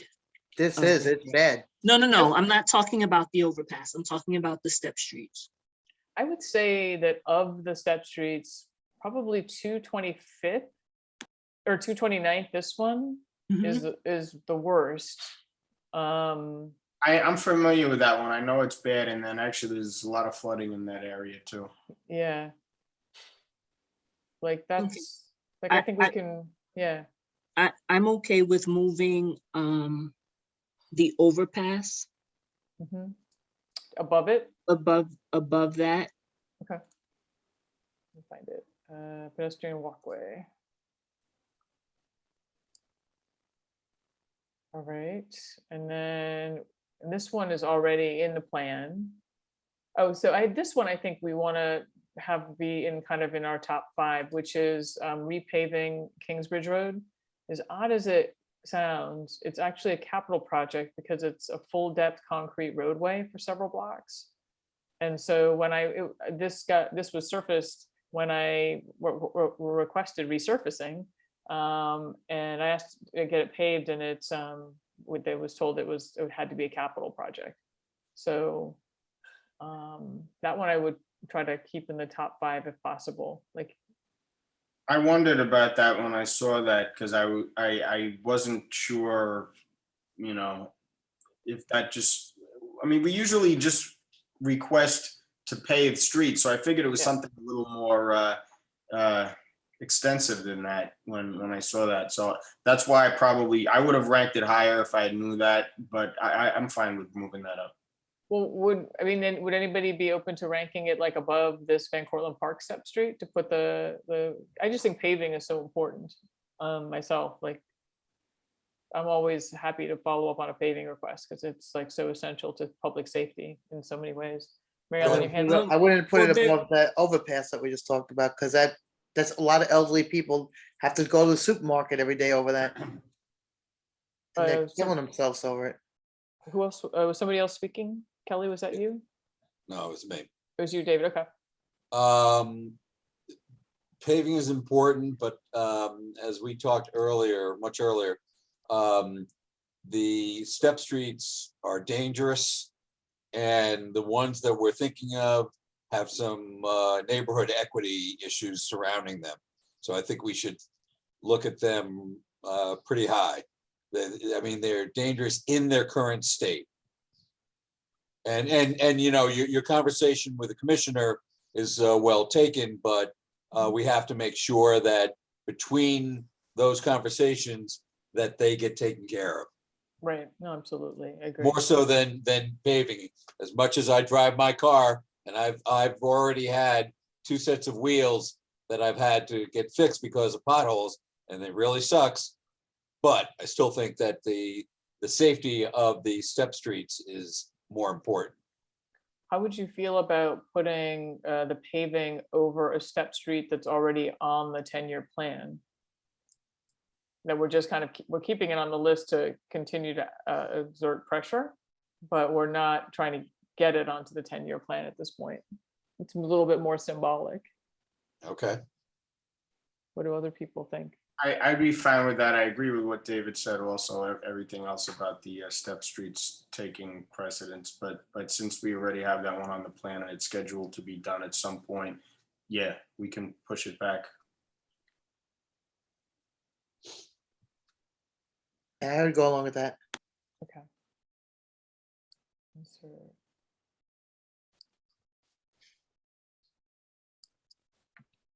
All right, so how many? So 1, 2, 3, 4, 5, 6. That's our top 6. And then we've got the step street at West 231st Street. And then making a step street, which I changed this to a study because that seemed like that was the first step in getting a step street. Oh, Frederick, I see your hands up. What would you like to say? Yeah, I don't mean to derail the conversation, but I am going to log off soon, and I just wanted to give you a quick update on the bus issue that you emailed me about. I think you had wanted to talk about it tonight. I did finally hear back from the MTA. I sent you an email, but I'm sure you haven't seen it. Basically, they're not sure if, like, it sounds like DOT didn't put that pedestrian crossing sign in, so they're not sure who put that sign there, which is what they were trying to figure out. So the bus driver had to move it because apparently it wasn't an approved sign and he couldn't make the turn. So I think they're still kind of looking into it, but that's their version. So if Okay. you hear anything else, or if anybody else hears anything else, please let us know so we can sort of keep that going, okay? Okay, all right, very Are we good. talking about Capuck and Johnson? Yeah, sorry to completely go to left field, but I just wanted to No, make sure that's share fine. that I information. think I know what you're referring Yeah. to. I've driven by it. I thought it Yes, was a so bizarre appearance. yeah, I assumed it was part of the installation of the left turn delineators, but apparently DOT said they didn't put it there. So we have a rogue community member who believed that it was a good sign, but they put it in the way of the bus. So that's the MTA's version. Please let me know if you hear anything different. Okay. Well, I will tell you that our rogue who keeps on doing the Half Moon Overlook stuff lives right there. Well, we'll pick that conversation up later, David. You bet. You bet. All right. Good night, everybody. Thank you. All right, good night, thank you. All right, moving on to, see, we have the West Deb, can 231st. you raise the increase the font? We don't care about the right end of the scale, but it's nearly impossible to read this. Oh, sorry. Yeah, that's good. That's enough. Alrighty, so, no, good call out. All right, so we've got a feasibility study for stormwater management. We've got the Van Cortlandt Park Step Street. We've got the pedestrian walkway over Henry Hudson Parkway. We've got the 229th Street Step Street, resurfacing Kingsbridge Road, Naples Terrace, and then 231st. And then we have what remains is a feasibility study for Step Street. I'm just gonna get rid of these two. Hey, Sidewalk. Deb, how did 231st get below the repaving the road? I thought we were. We were talking about 229th and we were putting it, I mean, we can move 231st up. I'm sorry, I didn't do that. Does anybody want to move 231st up above No, any of these? The step I think streets he's saying should all go three of them. above the repaving, right? All the step streets should go above the repaving. Oh, okay. Correct. That's what I say too. With the exception of the 10-year plan one. With the exception of the Naples Terrace. Okay, I got it. That's this one.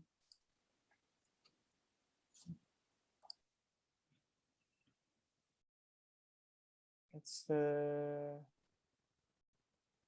other Step Streets. We have the Bradley Terrace one. We may need to just look at these the order for these, make sure that. All right, so I do want to make a suggestion that this Goulden Avenue, Dickinson Avenue connection can stay towards the bottom, just because it's not as vital as some of these other things that are more public safety oriented. Sounds Anybody good. else disagree with that? Nope. And No, I'm then- not even sure what that entails, to be honest. Right. Oh, really? This was a carryover. This was our number 6 from last year. This is where Dickinson and Goulden would get connected. So that right now they're kind of a dog leg at Sedgwick. And so this was the proposal to make them into one clear lane or one clear roadway. So you should just drive straight through. Are you having second thoughts about them? You know, maybe I have a short memory, but I'm trying to envision it and I just can't visualize it. Maybe I forgot, didn't attend or had to leave early or something for that, but I just, I guess let's keep it moving at this point. I mean, I don't feel like it's such a big priority this time around, but Agreed.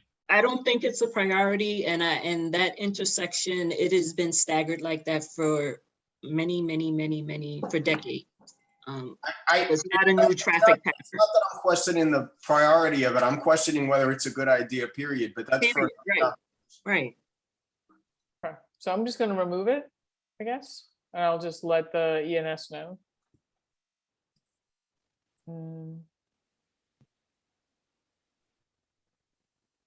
Yeah, and I think DEP owns it, and I think the idea was basically convincing DEP to pay for it. No. No? I think it was just the idea was just that it was going to require both DOT and DEP was going to have to agree to it because there's a bunch of reservoir stuff I mean, the Croton runs under Dickinson, and then there's all this equipment in that island that Didn't would know need to that. be. That's interesting. Yeah, that's why it was so difficult to get it paved. It's because Okay. it's DEP property. All right, let me go back up here. Oh, okay, thank you. That was my question. Right, so you can actually like center ourselves. All right, so we've got the two, so I think this means that we're at the top of the step streets this way. So what about the feasibility study for a new step street? I feel like the paving is maybe more important than a new step street. Yeah, and are you familiar with that? Yeah, I was Uh, just over there last weekend. I mean, it Yes. seems like a nice to have, but not a necessary to It's have. exactly what I was gonna say. It's a nice to have. I think it's vertically probably only 20 feet. It's Yeah. a path that could be made nicer. It is not a transportation point. Whereas the other step streets are pretty much thoroughfares. Right. And do we want to deprioritize it or do we want to remove it? I mean, I what would do you I would folks on the lower west it side? because Deprioritize it, yeah. Okay. yeah, I think there are some vested interests in it staying alive. Staying. Okay, that makes sense. All right, so we've got the reconstruction of sidewalk on the east side of Independence Ave between 240th and 242nd. So the sidewalk construction is a thorny issue in that it is a responsibility of the homeowner. On this particular stretch, it's a park, kind of. It's an Yeah. unbuilt street. And then a kind of an informal garden has come up in the kind of the roadway. But that the sidewalk piece would there would definitely be like something a little bit more complicated, and we might want to like have more community buy-in for it, is what I would suggest. Mary Ellen, your hand is up. Sorry, that's from before. Oh, okay. Actually, I'm realizing this note is actually for a different one. I removed, we had from previously a sidewalk on the north side of 235th between Independence and and Henry Hudson Parkway. And that one, the property owner is aware of it. So that one we don't need to, that's not a capital thing. Do we want to keep this? I got a question, Deb, about that. Yeah. Again, my memory fails me a little bit on this, but as you mentioned, that's something that I would not be comfortable about including unless we had some type of discussion with, I mean, you don't want to put the onus on property owners to pay for something that they didn't sign up for. And I don't recall what we discussed with the community at all with that. So without again, unless you can refresh my memory and say we did have some type of conversation with that, I wouldn't be comfortable with putting that in if it was going to have to be picked up by the expense would have to be picked up at some level by the neighbors. Yeah, I mean, the only thing I worry about with this is the expense would, if there's any private property owners along this area, they would have to pay for the sidewalk. And so you need substantial buy-in for it. I think this is mostly park, but I don't think we've delineated it necessarily enough to say, okay, we only want sidewalk from here to here, or that DOT might just go ahead and put in more sidewalk that might be missing, that where there would be an expense. I mean, was this idea brought up by one of the residents, or it was? Well, when we were doing that Independence Avenue thing last year, this piece of sidewalk came up as something that's missing. You know, when you're walking on the east side of Independence Avenue, the sidewalk disappears for a little bit, particularly because it's an unbuilt street, so it didn't get sidewalk built whenever they built the sidewalk. And was there consensus for that to be done at the time, or we're not sure? I know that I think, you know, consensus is a funny thing. I think everybody agreed to do it without knowing what the cost would be or who would be having to pay them. That it was, you know, I think that was in the call, it was kind of consensus that it would be good, but that we didn't really get into the details, I think, enough that I feel 100% comfortable with it. David, what's your thought? You got your hand Well, up. actually, in both locations, I think they're fronted on apartment buildings. And they are areas where there's quite a bit of pedestrian traffic. And it's city law that you have to maintain a sidewalk and a curb at the street from your property. Mhm. Yeah, this is not just a new burden out of nowhere. It's been city law probably for 75 years. Right. I mean, if the sidewalk is in front of city, a home though, it wouldn't be a capital project in that case, I guess, because it would be paid for by the homeowners. Right, in this case, in these two cases, they are apartment buildings. So then this is probably not a capital request in the first place, because it's just really like, if we choose as a committee to do a resolution or a letter, or if somebody in the public simply submits a request to DOT to say the sidewalk is missing, I mean, you're right that everybody is required to have sidewalk. It's just that DOT doesn't pursue if they don't have complaints. That's a fair point. You may want to have Kira investigate it, but that may be the better avenue. Yeah. So it seems like I should remove this as a capital priority, and then we can see if we want to follow up with it as a committee. I would drop it to the bottom, leave it there, because we're not going to actually decide till next month. Mhm. And just have Kira check into the issue in the interim. If something remains, we'll deal with it. If there's nothing to be dealt with, we can drop it next month. Okay. You know, I just want to mention one thing. The only thing I'm a little confused about with this is that if what David is saying is true, that about the city law, that and at the same time, the residents would have to foot the bill. That almost, it doesn't kind of go. You know, is that the case? I mean, can they? And it's city law, yet they can essentially just charge the residents to have something done because it's city law. Something doesn't seem right. Yeah, that's exactly, because that's what's happening at Palisade and Capoc. Those folks need to replace they've got the curb that's too low because the street has come up. They've got to replace their sidewalk to make it higher. And the DOT is asking them to pay for the whole thing, or that they will. Yeah, that was crazy. That was one thing I talked about. I said, that's ridiculous. I got so mad at that. So that's just how it works for everybody. I mean, even all of our buildings, we have to pay for the. They changed it. It worked for years. They changed it, so they should have to pay for it. Well, that's another horse one color, but. Is that a co-op, or because if it's a residential building that's not a co-op, that would be the landlord footing. It's a co-op. It's the property owner's responsibility on Independence Avenue. Or anywhere. I mean, on Sedgwick, all co-ops. Anywhere. I'm just referring to Independence Avenue. You know what? If it needs to be done, maybe we should just leave it as a low priority on the list. They may just pick it and do it anyway. And if it's something that can't be avoided in terms of the residents picking up the cost, and that's the law, then it should be done. And Okay. Well, we'll make it a low one for now, and we'll investigate it a little bit further, I guess. Good idea. And then, so these two, the decorative park style streetlights. So this was an interesting conversation today.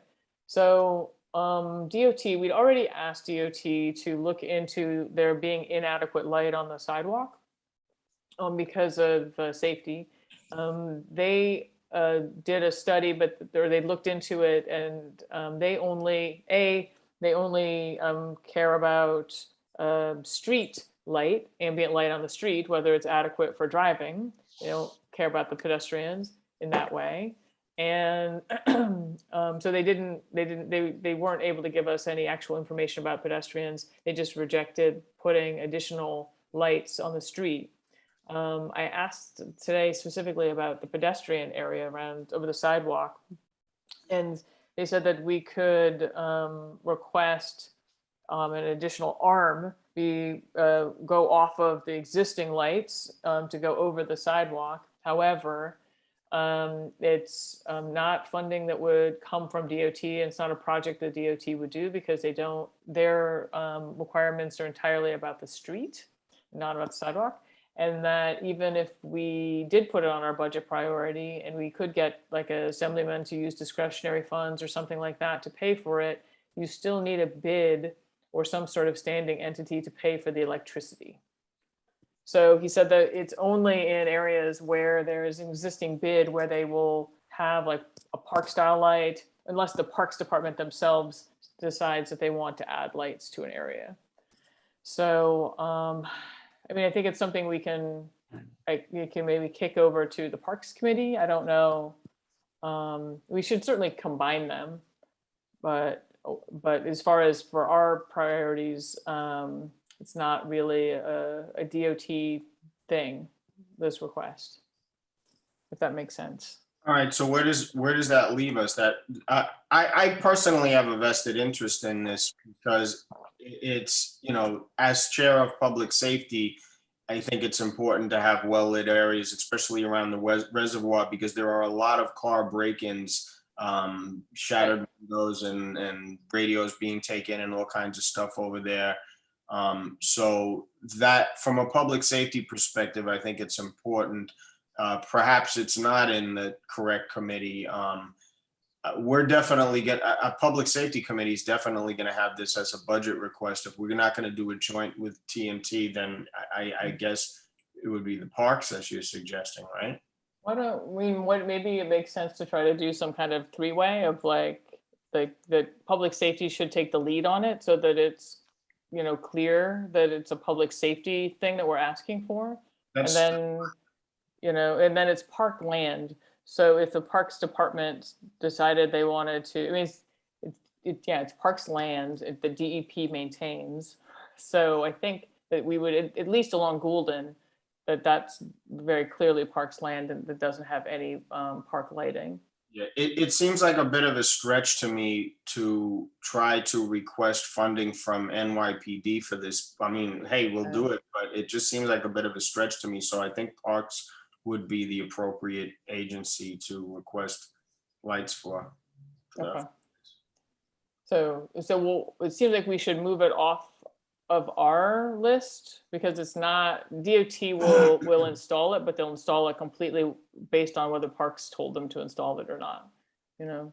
Okay, so it's DOT is going to be doing the installing, but not the funding. It's not, yeah, it's like DOT is just a contractor on it because they already install, they do lights in parks. But primarily, although I know that it's like the lights inside of Fort Independence Park, the Parks Department did, but that the lights along Reservoir, the DOT did. Like that the Parks Department had to submit a request for the lights inside the park that were like in Washington's Walk or whatever, like those lights were all turning off. Okay, so the simple maybe a little jurisdictional. The simple question should be, we're not going to request anything from DOT as far as this is concerned, right? Right. Okay. So remove from this list and then try to, I guess this is the question, should we keep it on our list as like a joint thing? But even if we're not asking, because like does it go on your list when you're not asking the police department and we're not asking DOT? It's just the Parks Department it's the Parks Department I think we have to ask. Right. I mean, unless I don't think NYPD is going to be not for lights. Yeah. So I think this is a parks issue, to be honest. But does it mean it comes off of our list completely? Probably, right? Because it's not our agency. I'm thinking. I think it should come off our list. Yeah, I agree. I don't think public safety is required to ask of only NYPD. No, not at all. Okay. Yeah, no, we can request from anywhere that's relevant for public safety. But I just feel that this is I mean, I guess it's a public safety parks issue, and we're going to request it from parks, the money from parks, and then DOT will install it if we ever get it done. Okay. So I'll put it on ROMDOT's radar that I'm on the Parks Committee, so I can raise it. But it sounds like it's a joint with public safety and parks and not with DOT. If you can raise that, great. I've actually reached out to all the other committee chairs for their approval for a joint request, but I didn't have that on my radar, so I will also send him an email tomorrow. Okay. I'll just put it at the bottom, just so I don't lose it. And when you speak to him, show him how to do cut and paste of rows. He could learn a lot from you. All right. So where are we at? So we got Godwin to, we got the feasibility for the Step Street. So this one we were just going to move down, right? So I see. So we're down in the down parts. All right. So upgrade stormwater catchment on Broadway Bridge to prevent rainwater runoff from the roadbed to the Harlem River. So this one, they said the Broadway Bridge capital improvements are already underway. And they suggested that, it seemed to suggest that there were going to be a lot of changes happening on the Broadway Bridge anyway. And so they're going to come back to us with their plan of what they're going to be doing. But that this one, it might fix itself based on all of the other work. I mean, they're doing extensive work on the Broadway Bridge. So this one might already be a thing they're fixing. Don't know.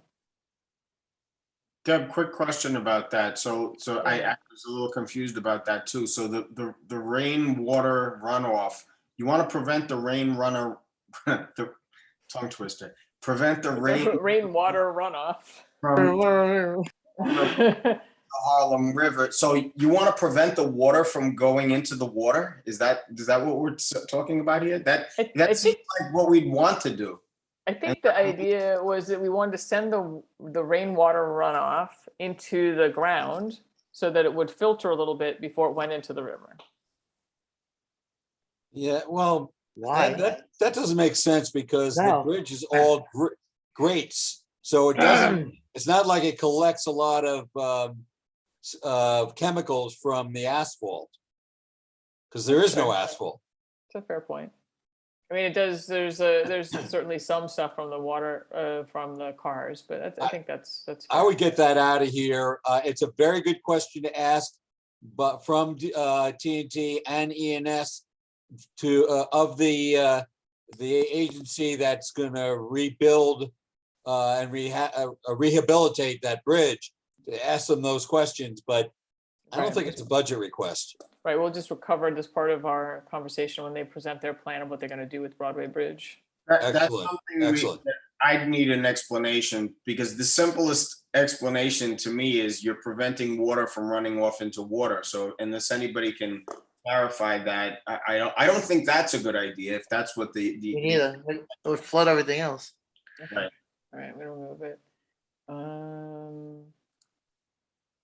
Next, reconstruct the street and sidewalk. Oh, so this is the one where the property owner has been is already aware of the issue, which is 235th between Independence Ave and Henry Hudson. So we don't need to, that's not a capital thing. I'm going to delete it. Everybody okay with that? Which? So 235th between Independence Ave and Henry Hudson Parkway. There's no sidewalk on the north side of the street. There's a huge co-op there that is responsible for building the sidewalk. Put the property owner on notice. It's done as far as we're concerned. Yeah. Skip, can I say something? You have come full circle on this issue. Full circle. This is where we started easily 10 or 12 years ago. DOT had a discussion with that property owner, okay? And it's either city does it or the property owner does. The property owner isn't going to do the work. It would have to be the city that does it. The city pays for it and then bills the owner. We've been through this, and this was on our list. And what the letter we got, the same day we got the letter for 235th Street, we got the letter for 254th. They were parallel, 254th all the way down to put the sidewalk. And DOT said, you have to put this on your capital list. We're not going to do it, right? Put it on your capital list. The co-op isn't going to do it. It has to go on your capital list. This should not come off the list. So Rosemary, the other thing I think you should be aware of for sure is that DOT said that if they build out the street, that they will build it out to its full width, that they will not just install a sidewalk, but they will do a full complete street. I'm completely unaware of that, and I would like to know more about that issue. It is clear where the sidewalk goes. It is clear where the flooding is. They already have the fire hydrant is in, the place where the street lights are in. It is to deal with that side of the street should be done. It should be done. But it's not a capital, but it doesn't, according to Keith, it's not a capital item because they would bill it back to the homeowner. Of course, they'll bill it back to that was always known. That was always known. No, my God, this is like 10, 12 years ago. Of course they're going to bill. They're going to bill it to the owner. You're responsible for your sidewalk. You have to build your sidewalk. If the city does it, they're going to bill you, or you have the opportunity, you can do it yourself to city specifications. Those are your two choices. It was always known that the co-op would have to pay for it. Always. Yeah, but we are requesting things here for a city agency to do something on our behalf. Now, if what you say is true, we need clarity from DOT saying, yep, we are going to do it and bill the property owner, which would. They said that 10 years ago, David. Okay, Rosemary. But today, right now, so I think what DOT is saying to us is that this is not a capital thing. If the board or the committee wants to put together a resolution or a letter to send to DOT to say, we want this sidewalk built, then they will build it, but they'll bill it back to the co-op. I am telling you, Deb, I am begging you. We did that letter already. That was already done. The answer we got back from DOT was put it on your capital budget list. That's what DOT told us to do. So I understand you. So what we need is we just need to, like, if the committee wants to proceed with telling DOT that we want that sidewalk, we can do that. But we should probably do a vote of it or something so that there's a record of the request. There are votes. This is years ago. You want to do a new vote? That's fine. We've been through this, a whole series of letters back and forth. And the last letter is DOT saying, if you want this street done, make a capital budget request. Exactly the same thing as 254th Street. If you want 254th Street done, put it on your capital budget list. Okay. The letters came out the same day, same issue. Rosemary, this is what you're talking about is at least 3 commissioners and 4 committee chairs ago. You may very well be right. I believe you when you say it, but we just need the current people to tell us, yep, that's what we're gonna do. So I think that we should have Kira find that letter. We'll follow up, yeah. Right. Yep, so we'll follow up, Rosemary. This is it, and let me say about 254th Street, they're not gonna build that to the full width, you understand? So this is the way DOT gets out of things. They throw a poison pill into a proposal. That's what they do. 254th Street is not going to be built to its full width.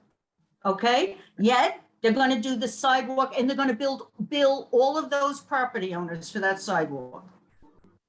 It's the exact same thing here. As well they should. They do not have to do a full street. They're not doing on 254th. They're going to build the property. They're going to do the work and build the property owners. The exact same thing with 254th. This is not. Well, they should. All right, I'm going to stop. Just going to stop you. I appreciate it, Rosemary. So we'll just follow up and we'll confirm that it's that whether it can just proceed or not. Yeah, because if it can just proceed, it can just proceed.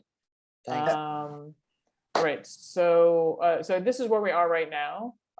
We've got the Deegan feasibility study is number 1. We have Van Cortlandt Park South, Dickinson, Step Street, and just connecting the park. I just want to make it a little bit clear to capture stormwater and create a pedestrian. That we're really the goal is just to connect the sidewalk to the park. Does that make sense? Is anybody opposed to that?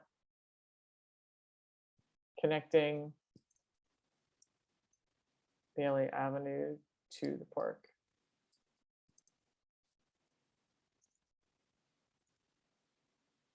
Any objections? Okay. Nope. And then rehabilitate pedestrian walkway over the Henry Hudson Parkway is number 3. Rehabilitate West 229 Step Street from Kingsbridge Terrace is number 4. Rehabilitate Step Street at West 231st Street is number 5. Bradley Terrace Step Street is number 6. Resurfacing Kingsbridge Road is 7. Naples Terrace is 8. And then the feasibility study for a Step Street is number 9. I thought, Deb, I thought I read somewhere about the Step Street on 232nd between Riverdale, from Riverdale to Irwin. I don't see that. Dale.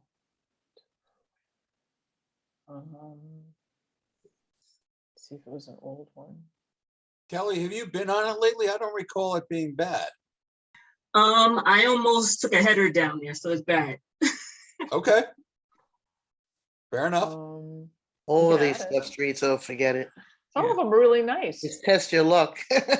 I was just on a really nice one up by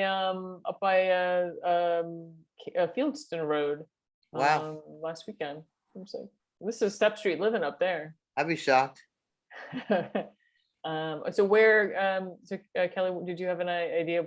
I thought I had seen in some of the material that was distributed for TNT that there was a discussion at the last meeting. Step about Street that. from 232. Yeah, no, I don't. Irwin and Riverdale. I don't mean that part. I mean, in terms of the order of things. I don't even remember- see it on this list. That's No, my- I was gonna add it. I was just, where should I add it in, I guess?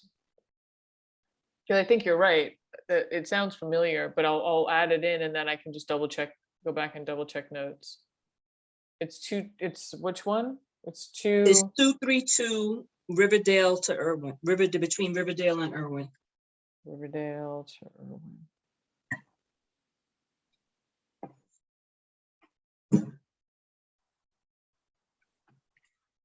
Okay. Where do we want to rank it? Do we have anybody have any sense of how bad it is? I'll put it above above the Kingsbridge Road for the moment. Sure, that's fine.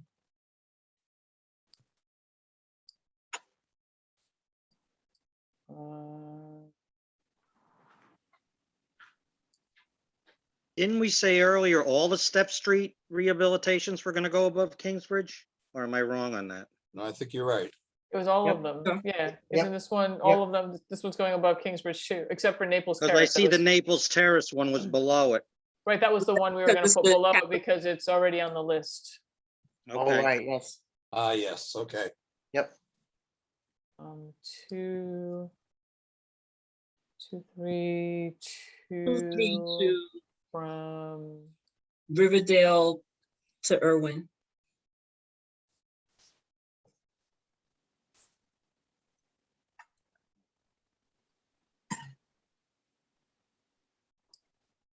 Okay.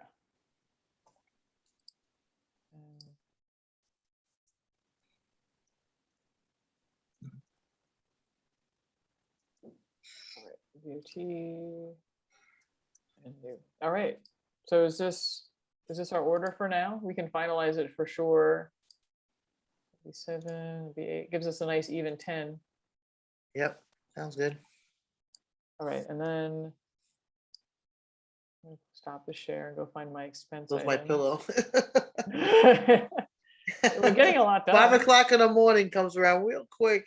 I know, right? We'll start to drink at if we get past 11. Deb, do you think that we can combine several of these step streets? For two reasons. One, they are similar and it would impress upon people how concerned we are about step streets. And it would shrink the number of requests that we are making from this one committee relative to the whole board. Let me, why don't we put in a request to DOT to have them inspect the step streets and see if they start to break off. for our expense budget, we did that. I just worry that they only ever pick up one at a time. And so I don't know if they would pick up 5. Well, if they do what you say to inspect them all, that would be good. Yeah, that's true. But if we combine, I mean, what do other people think about just combining all the step streets into one budget item?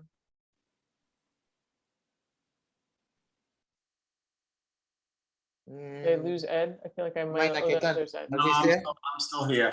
Ed, you're old hand at this. What do you think about adding in all the step streets together into one thing? I just worry that I might forget, like, Well, the only, off the top of my head, the only thing is, are there certain step streets that are more run down than Yeah. others that really The- are in need of focus? Because if we're just gonna throw 5 on the wall and see, hey, maybe they'll take this one, then we're kind of losing the Right. thread of which ones are priority. yeah, that's a fair point. I don't know if that's the case though. So are there any ones that are really in desperate need? Yeah, the one that I mentioned is really bad. Yeah, well, in 229th, I think is really bad. And then the one that runs along Van Cortlandt Park is pretty bad. So let's leave it as it is now, and let's move on to expense, and we can look at it with fresh eyes Fine. next month. Let's move on. Good. When I'm falling asleep. I've got, exciting expense items here for you. It'll wake you right up. All right. Just sorry, they'll circle back for 1 second about that last thing. Perhaps it would be good to keep them together just when this stuff is all going to our full board. You don't want to break this up into a gazillion items, because then, what are we going to have? Different step streets on different orders of on different layers of our overall board budget. If they're all together, they're all together, and maybe that'll give it even more higher priority on our board prioritization list if they're all together as opposed to one or the other. So actually, now that I'm thinking about it, maybe they are better off together. I don't know. Okay. I'll make a note of it, and we can just return to it at the next meeting when we're fresh. Sure. And so this one, I added a bunch of new ones after we met. Are there any of these that people just want to strike? I mean, full disclosure, I just went to the manual the DOT has for expense items to see what there were suggestions. So things that we can strike: funding for workforce development for green infrastructure maintenance, and DOT does not do its own green structure maintenance. It's all done by DEP, and they're hiring. So that one's easy. Let's see. I was looking at the last one that you had on the list you sent out: upgrade stormwater catchment at the subway stations to prevent rainwater runoff into the roadway. I don't remember that really being discussed too much. I know it was moved from the capital list, but we want to prevent, we want to prevent flooding in our streets, but as somebody who works on the trains and with the trains, we don't want to have flooding in our subway systems either. So I don't know if that's been thought out to any degree. I mean, we could do a study, request a study for upgrade, for just catching the water better. Right, because the last storm proved that people were swimming into the trains and stuff. Well, these are the above ground trains. Elevated platforms, but still, there's not. I mean, I'm familiar with those areas. There's not much. There's nowhere really for water to go other than down to the street. It's an unfortunate situation unless you're going to set up some type of catch basins there, and then what do you do with the water afterwards? Just let it sit there or remove it? So I don't know what the solution is to that. Again, there's a lot. We talk about unintended consequences. I'd hate to, do some type of upgrade, whatever that means, and find out it's causing our subway platforms to collapse or something. Well, I'm sure nobody would actually do anything that would cause the subway platforms to collapse, but not intentionally. You never know. These days, you never do trust know. engineers a little bit more. All right, so there was a couple of, the only reason I hesitate is there were a couple of people who specifically spoke to this because it was causing directly below it erosion in the bed. Oh, right, yeah. So that the street kept breaking apart. And I think really all it is connecting, and maybe we just need to change it. So it's like connecting the runoff, the stormwater runoff from these stations directly into the sewer. So that it's not hitting the roadway, it's just going, because it seems like it's a pipe and it's just pouring out. The water's just pouring out and hitting the street, right? That sounds fine to me. And I am familiar with some of that stuff, and I know the gutters in there are either clogged or have broken links to where that may be causing the problem. So that sounds fair enough. Is that like a maintenance item? What I'm hearing is that like maybe it's actually just a request to this New York City Transit to clean their gutters. It could be a maintenance. I would think it would be a maintenance issue. Does sound like a maintenance issue. Right. Oh man, you make me spell maintenance at this hour. Maintenance issue? Okay, kind of. All right, we'll follow We'll up put it on the that. spelling bee list. Oh man. All right, so what else we got? Expand community outreach education on the Fair Fares program. It's kind of I don't know if that's a high priority one. We've got repaving the protected bike lane along Broadway. That actually was already done. They did that. Oops. They just did that. Upgrading the pedestrian plaza at Manhattan College Parkway and Broadway. This one, I asked them about that, and they said that we would need a bid or a business to agree to clean up the trash if there was anything other than just sidewalk. So Talk that to seems Nick like, about talking with Catherine Bonard of the Kingsbridge bid. so does it make it though, does it remove it from here and then it just becomes something that they request if they've got a person who wants to care for it? I think that it's not necessarily appropriate here until it's got real partners and. Correct. And maybe if Nick convinces Catherine to take on that responsibility, he can request it. Right, exactly. We've got our crossing guards. I know the crossing, so repair railings and the up on Godwin Terrace. I think this is just a maintenance issue. So I don't think it necessarily needs to be here. If anybody objects. What about the repair railings? Because that sounds, important. They should definitely do it. I'm just gonna. Why did that gray out? Oh, because I was saving it. I was just changing the name. Ah, So I didn't lose all the original stuff. Ed, what were you saying about the railings? Well, I mean, repairing railings sounds important. You mentioned that it's a maintenance issue. Who's maintaining it? Is the DOT or who is anybody? Well, it needs to be done. If the railings are not sturdy and people could get hurt. They're broken. Yeah, it feels like it's more than maintenance. It's another one where we need to ask them to go inspect it and then see if they fix it or if they tell us it's an expense item or a capital item. Right? Yeah, I would think it would be expense, but hey, who knows? I do too. I mean, these two are this one's the railings. This one you'll know, Ed. This is at 238 between Orloff and Cannon, where the railings are rusted and have gaps in them, and then the cobblestones get completely overgrown with weeds, and it really just needs like sand or gravel or something put in to fill in those spaces.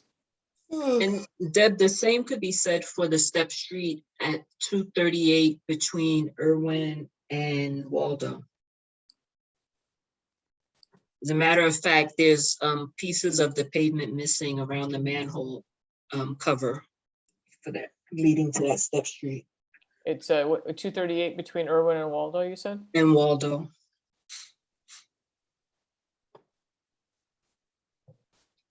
That's true. Those two step streets are totally in similar All right. Part of that was caused by that scaffolding that was up there for years. Mm-hmm. Okay, so we've combined a bunch of these that were kind of more minor, just where it was just reseeding, repainting and reseeding. Deb, I And think they- we passed over one. We passed over the crossing guards. So the crossing guards, it seems like, I'm gonna say it needs to be moved up. And could you add public safety? Because I texted you about that earlier. We're gonna be part of that joint request also. Oh, okay.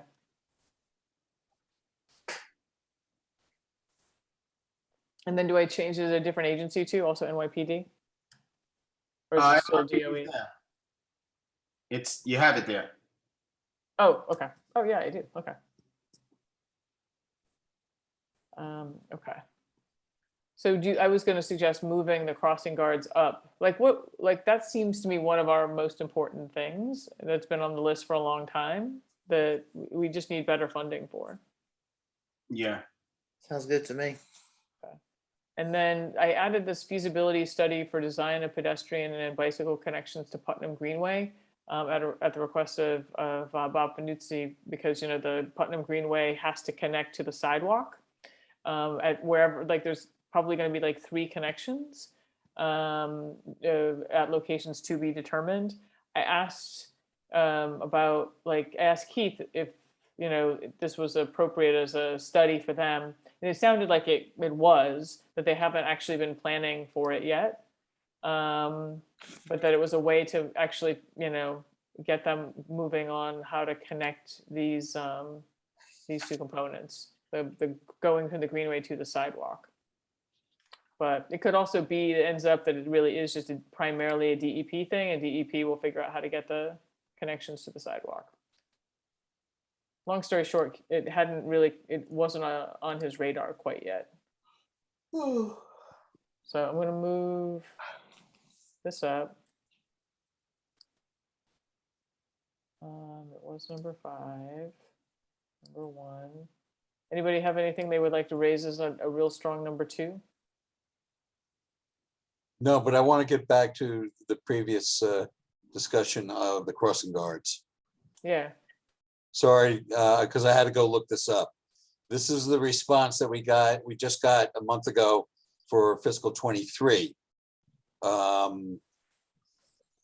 Based on the latest budget, the NYPD has a specific budgeted headcount. The agency is working on filling vacancies in order to get to that headcount. Okay. That sort of says to They're me, saying they have budget already, they just can't hire people fast enough.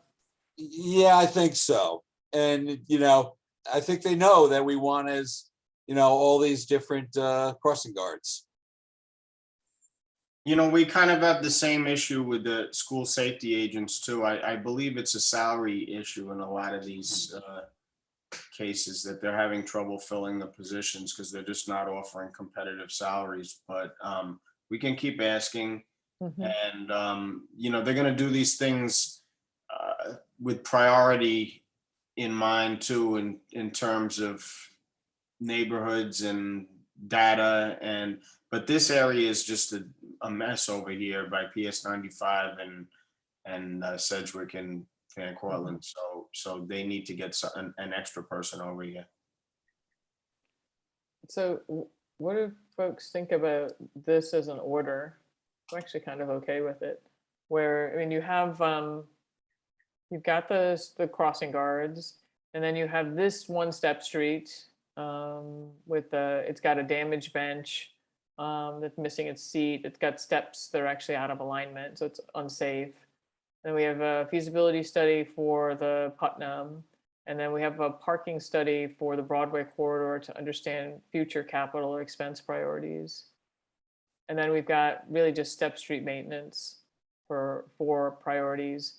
And then we have to decide if we want to keep the Fair Fares program outreach, which it seems to me that's kind of the potentially the least important, that maybe it's already fully funded. I feel like I don't have full visibility on what exactly they're doing or whether they really need funding.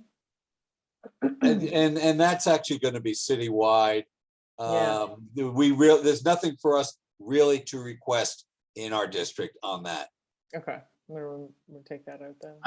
Deb, I don't know what anybody else from the committee feels. I actually had to conduct a parking study as my number one because parking has become such a huge issue. And a lot of times it's what ultimately derails some of these proposals by DOT because so many of them propose to eliminate parking. I really think we need to find alternatives for parking, especially if DOT is going to go ahead and just unilaterally do things against the community's wishes and start taking away parking spaces. So I don't know how anybody else feels about that, but just to conduct a parking study of the Broadway corridor, you know, to understand what we need in terms of, you know, possibly even commercial parking. I think it's important. I almost dread to see what they're going to come up with, but you hope they come up with something that you know helps the community, you know, and people with cars have more parking for themselves. But I don't know. I had it as my number one, but I mean, I support that because I think that it would be really helpful to just know a lot more about who needs parking and who like truck parking versus private cars versus people maybe driving in and taking the subway, or maybe just driving into work or driving into shop, especially when we start to think about congestion pricing and tolls and all of that. We may end up seeing impacts just because we're at the end of the subway. You know, I'm actually confused by that question. I mean, basically, from the Broadway Bridge to the 242 subway stop at Manhattan College Parkway, it's almost completely metered parking. There's no, except for in front of Marble Hill, east of the Broadway. There's basically no regular parking, and there's almost no loading zone parking. So I'm not sure what the question is that we're asking. well, I mean, the question is, I mean, maybe there should be some loading zone parking. Maybe there should be. I mean, I don't know. There's all of there's a lot of parking lots. Without any of it being public parking necessarily. It's public parking for those people who are shopping at those stores. People are looking for permanent parking spots. They're not looking for metered parking. When shopping, it's fine for shopping, but it's a very residential area besides it being a shopping area. And people, the main complaint is people don't have any better parking. They're circling the blocks for hours trying to find parking at all hours of the night. And they're also double parking in front, like on 231st, and they're double parking all over the place. You can hardly drive through. But that's an enforcement issue. But are you suggesting that we might say that in that commercial corridor between 218 and 242, that we might suggest removing metered parking and putting in alternate side of the street parking? I'm saying that I don't think we're suggesting anything. I think we're saying we don't have enough information. That we know that there's a problem, but we don't know enough about it. Yeah, that might actually hurt merchants because then you'd have people who leave their cars there all day. That's exactly my point, Ed. Right. I would ask the question of Nick first before pursuing such a thing. I can't imagine a real need for it for exactly the reason that Ed mentions. What?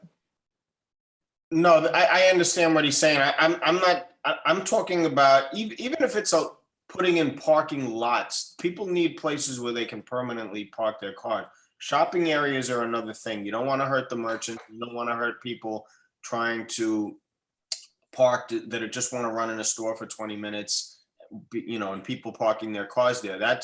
I have no problem with that. We want metered parking for that purpose, but we also need parking for people to park their vehicles so they're not, overnight. Overnight, correct.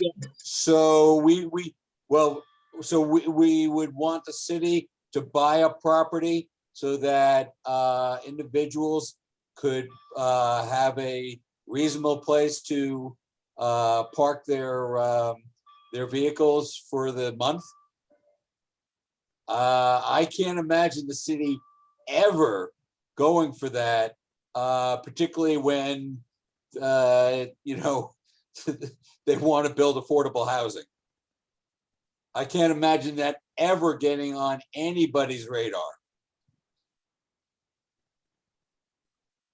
I'm not sure that's a good use of our capital requests. And of course, this we're is not expense, yet just talking so- about doing a capital project, but I'm not sure it's worth asking the question. I just think the parking is we make so many decisions based on parking. We give up things based on like impacts to parking, and that there's just Yep, a lot. We understood. don't, and that the DOT is clearly like looking at the Broadway corridor. There's stuff that will come from them. And so it would be helpful to kind of, I mean, there's all kinds of weird strips of property along the, what will become the Greenway. Are there opportunities over there for parking or for parking garages or, you know, municipal parking? I don't know. We're asking them to do a study. We're not asking them to build a multi-level garage. If that's what comes out of this question somewhere down the road, then so be it, you know, but right now we're just asking them to take a look at it. Yeah. Okay, can I suggest we move it to the bottom? I don't think it's more important than anything else that we're talking about. I don't feel like it's worthy going to the bottom. Like, I think it's a more important priority than that. And particularly if you send it to the bottom, that's kind of like, it's not going to happen at all. I mean, really the top 5 are the biggest focus. We should have the things that we care about the most in the top 5. Is it more important than repairing the railings on step streets? Oh, God. Yes. I mean, I Can say we yes. combine can we combine the step streets? Well,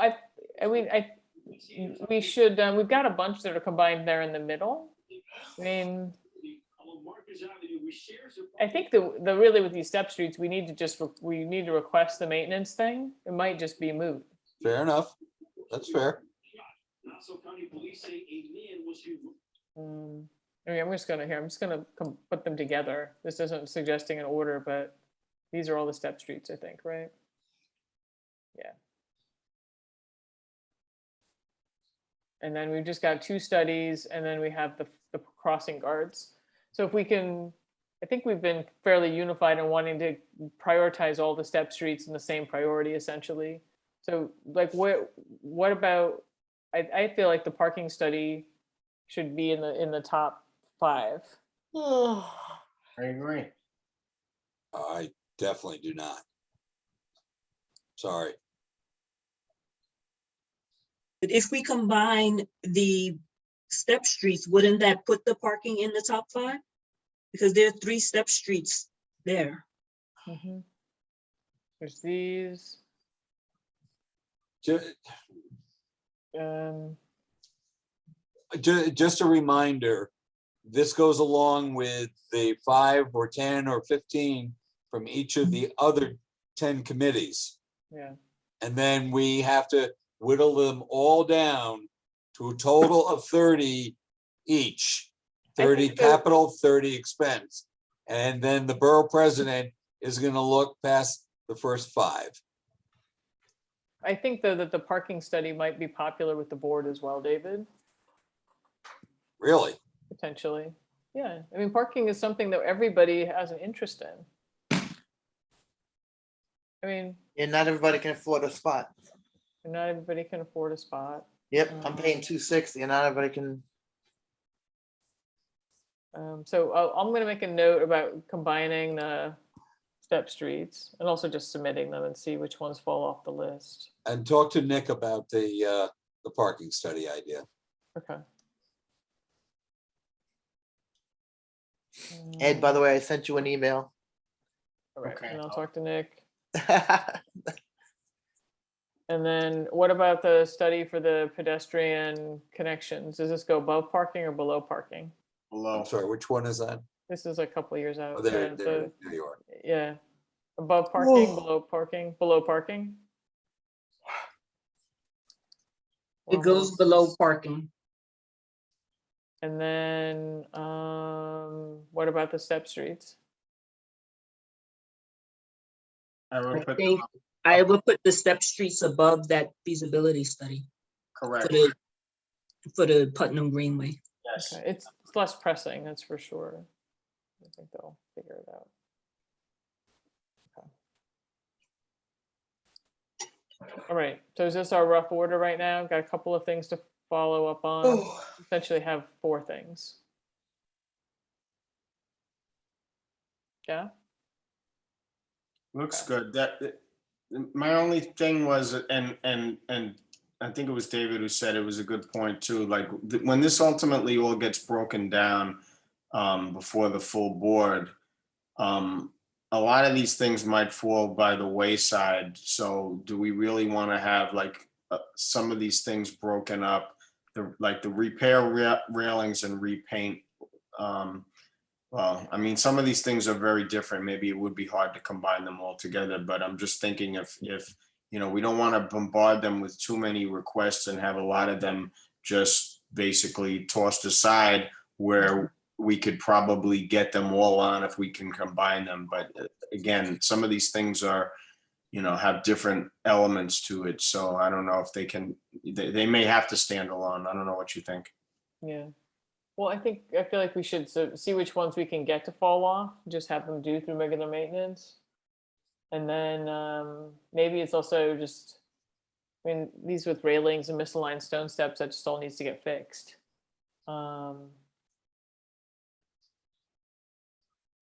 So.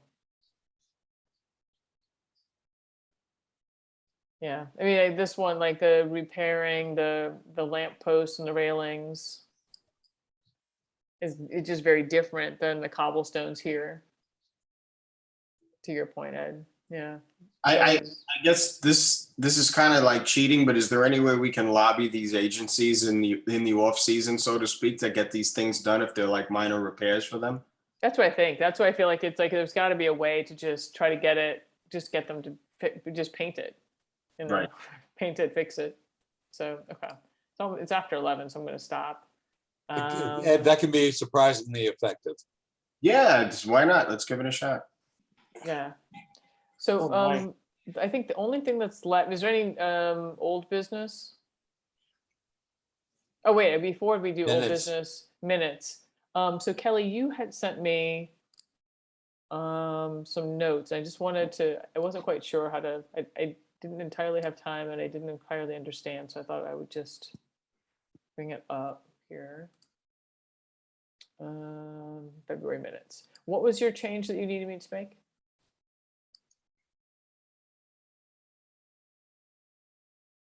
Kelly, are you there? Uh-oh, did I Yes, lose I'm muted. Sorry. It's okay. I just figured you'd gone to the bathroom. Hear me? I'm enjoying my brownie, so yes. And What do you got in those brownies? just chocolate. You'll Just never tell. chocolate and nuts. That's it. Do share. No problem. I'll send you some. The section where we discussed the Bailey corridor. Yeah. So I was confused in reading that. The heading itself, it says discussion on the safety. Oh, of improvement. intersections of, okay, yeah, Right. so But just we just discussed 238. 238th Street, right. Okay. So that heading needs to be changed. Yep. And then at 1, 2.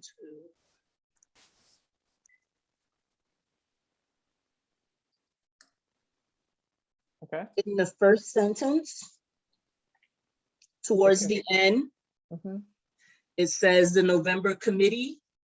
Oh, and it should read meeting. Raised during the November committee meeting. Oh, good catch. Okay. And then since we are only talking about the intersection of 238 and Bailey, there are only 2 bus lines there, the 3 and the 10. They cross each other. Where's that? The second sentence, Several, it several. says, Oh, it is a two, I busy see. intersection, it should be, Got it. three should be changed to 2. Yep. And those were all my changes for that section. Okay, great. And then under new business, Mhm.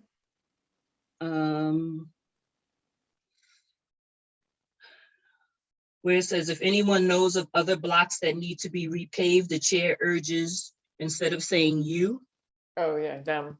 to change that to be community members. Okay, And that's it. that's it. Wonderful. Great changes. All right, so anybody opposed? I move we oppose them. I move we oppose. I move we approve the minutes of February 17th. I second it. All in favor? Aye. Raise 2 hands. Aye. All right, we're unanimously approved. Anybody opposed? Anybody abstaining? Okay. And the minutes are unanimously approved. Any old business? Any new business?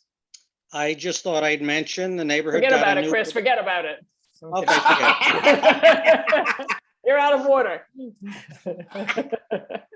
I've been out of order for a long time. No, please come back, Chris. Come back. It was just the joke was there, and I just had to take. Now I forgot what I was going to say.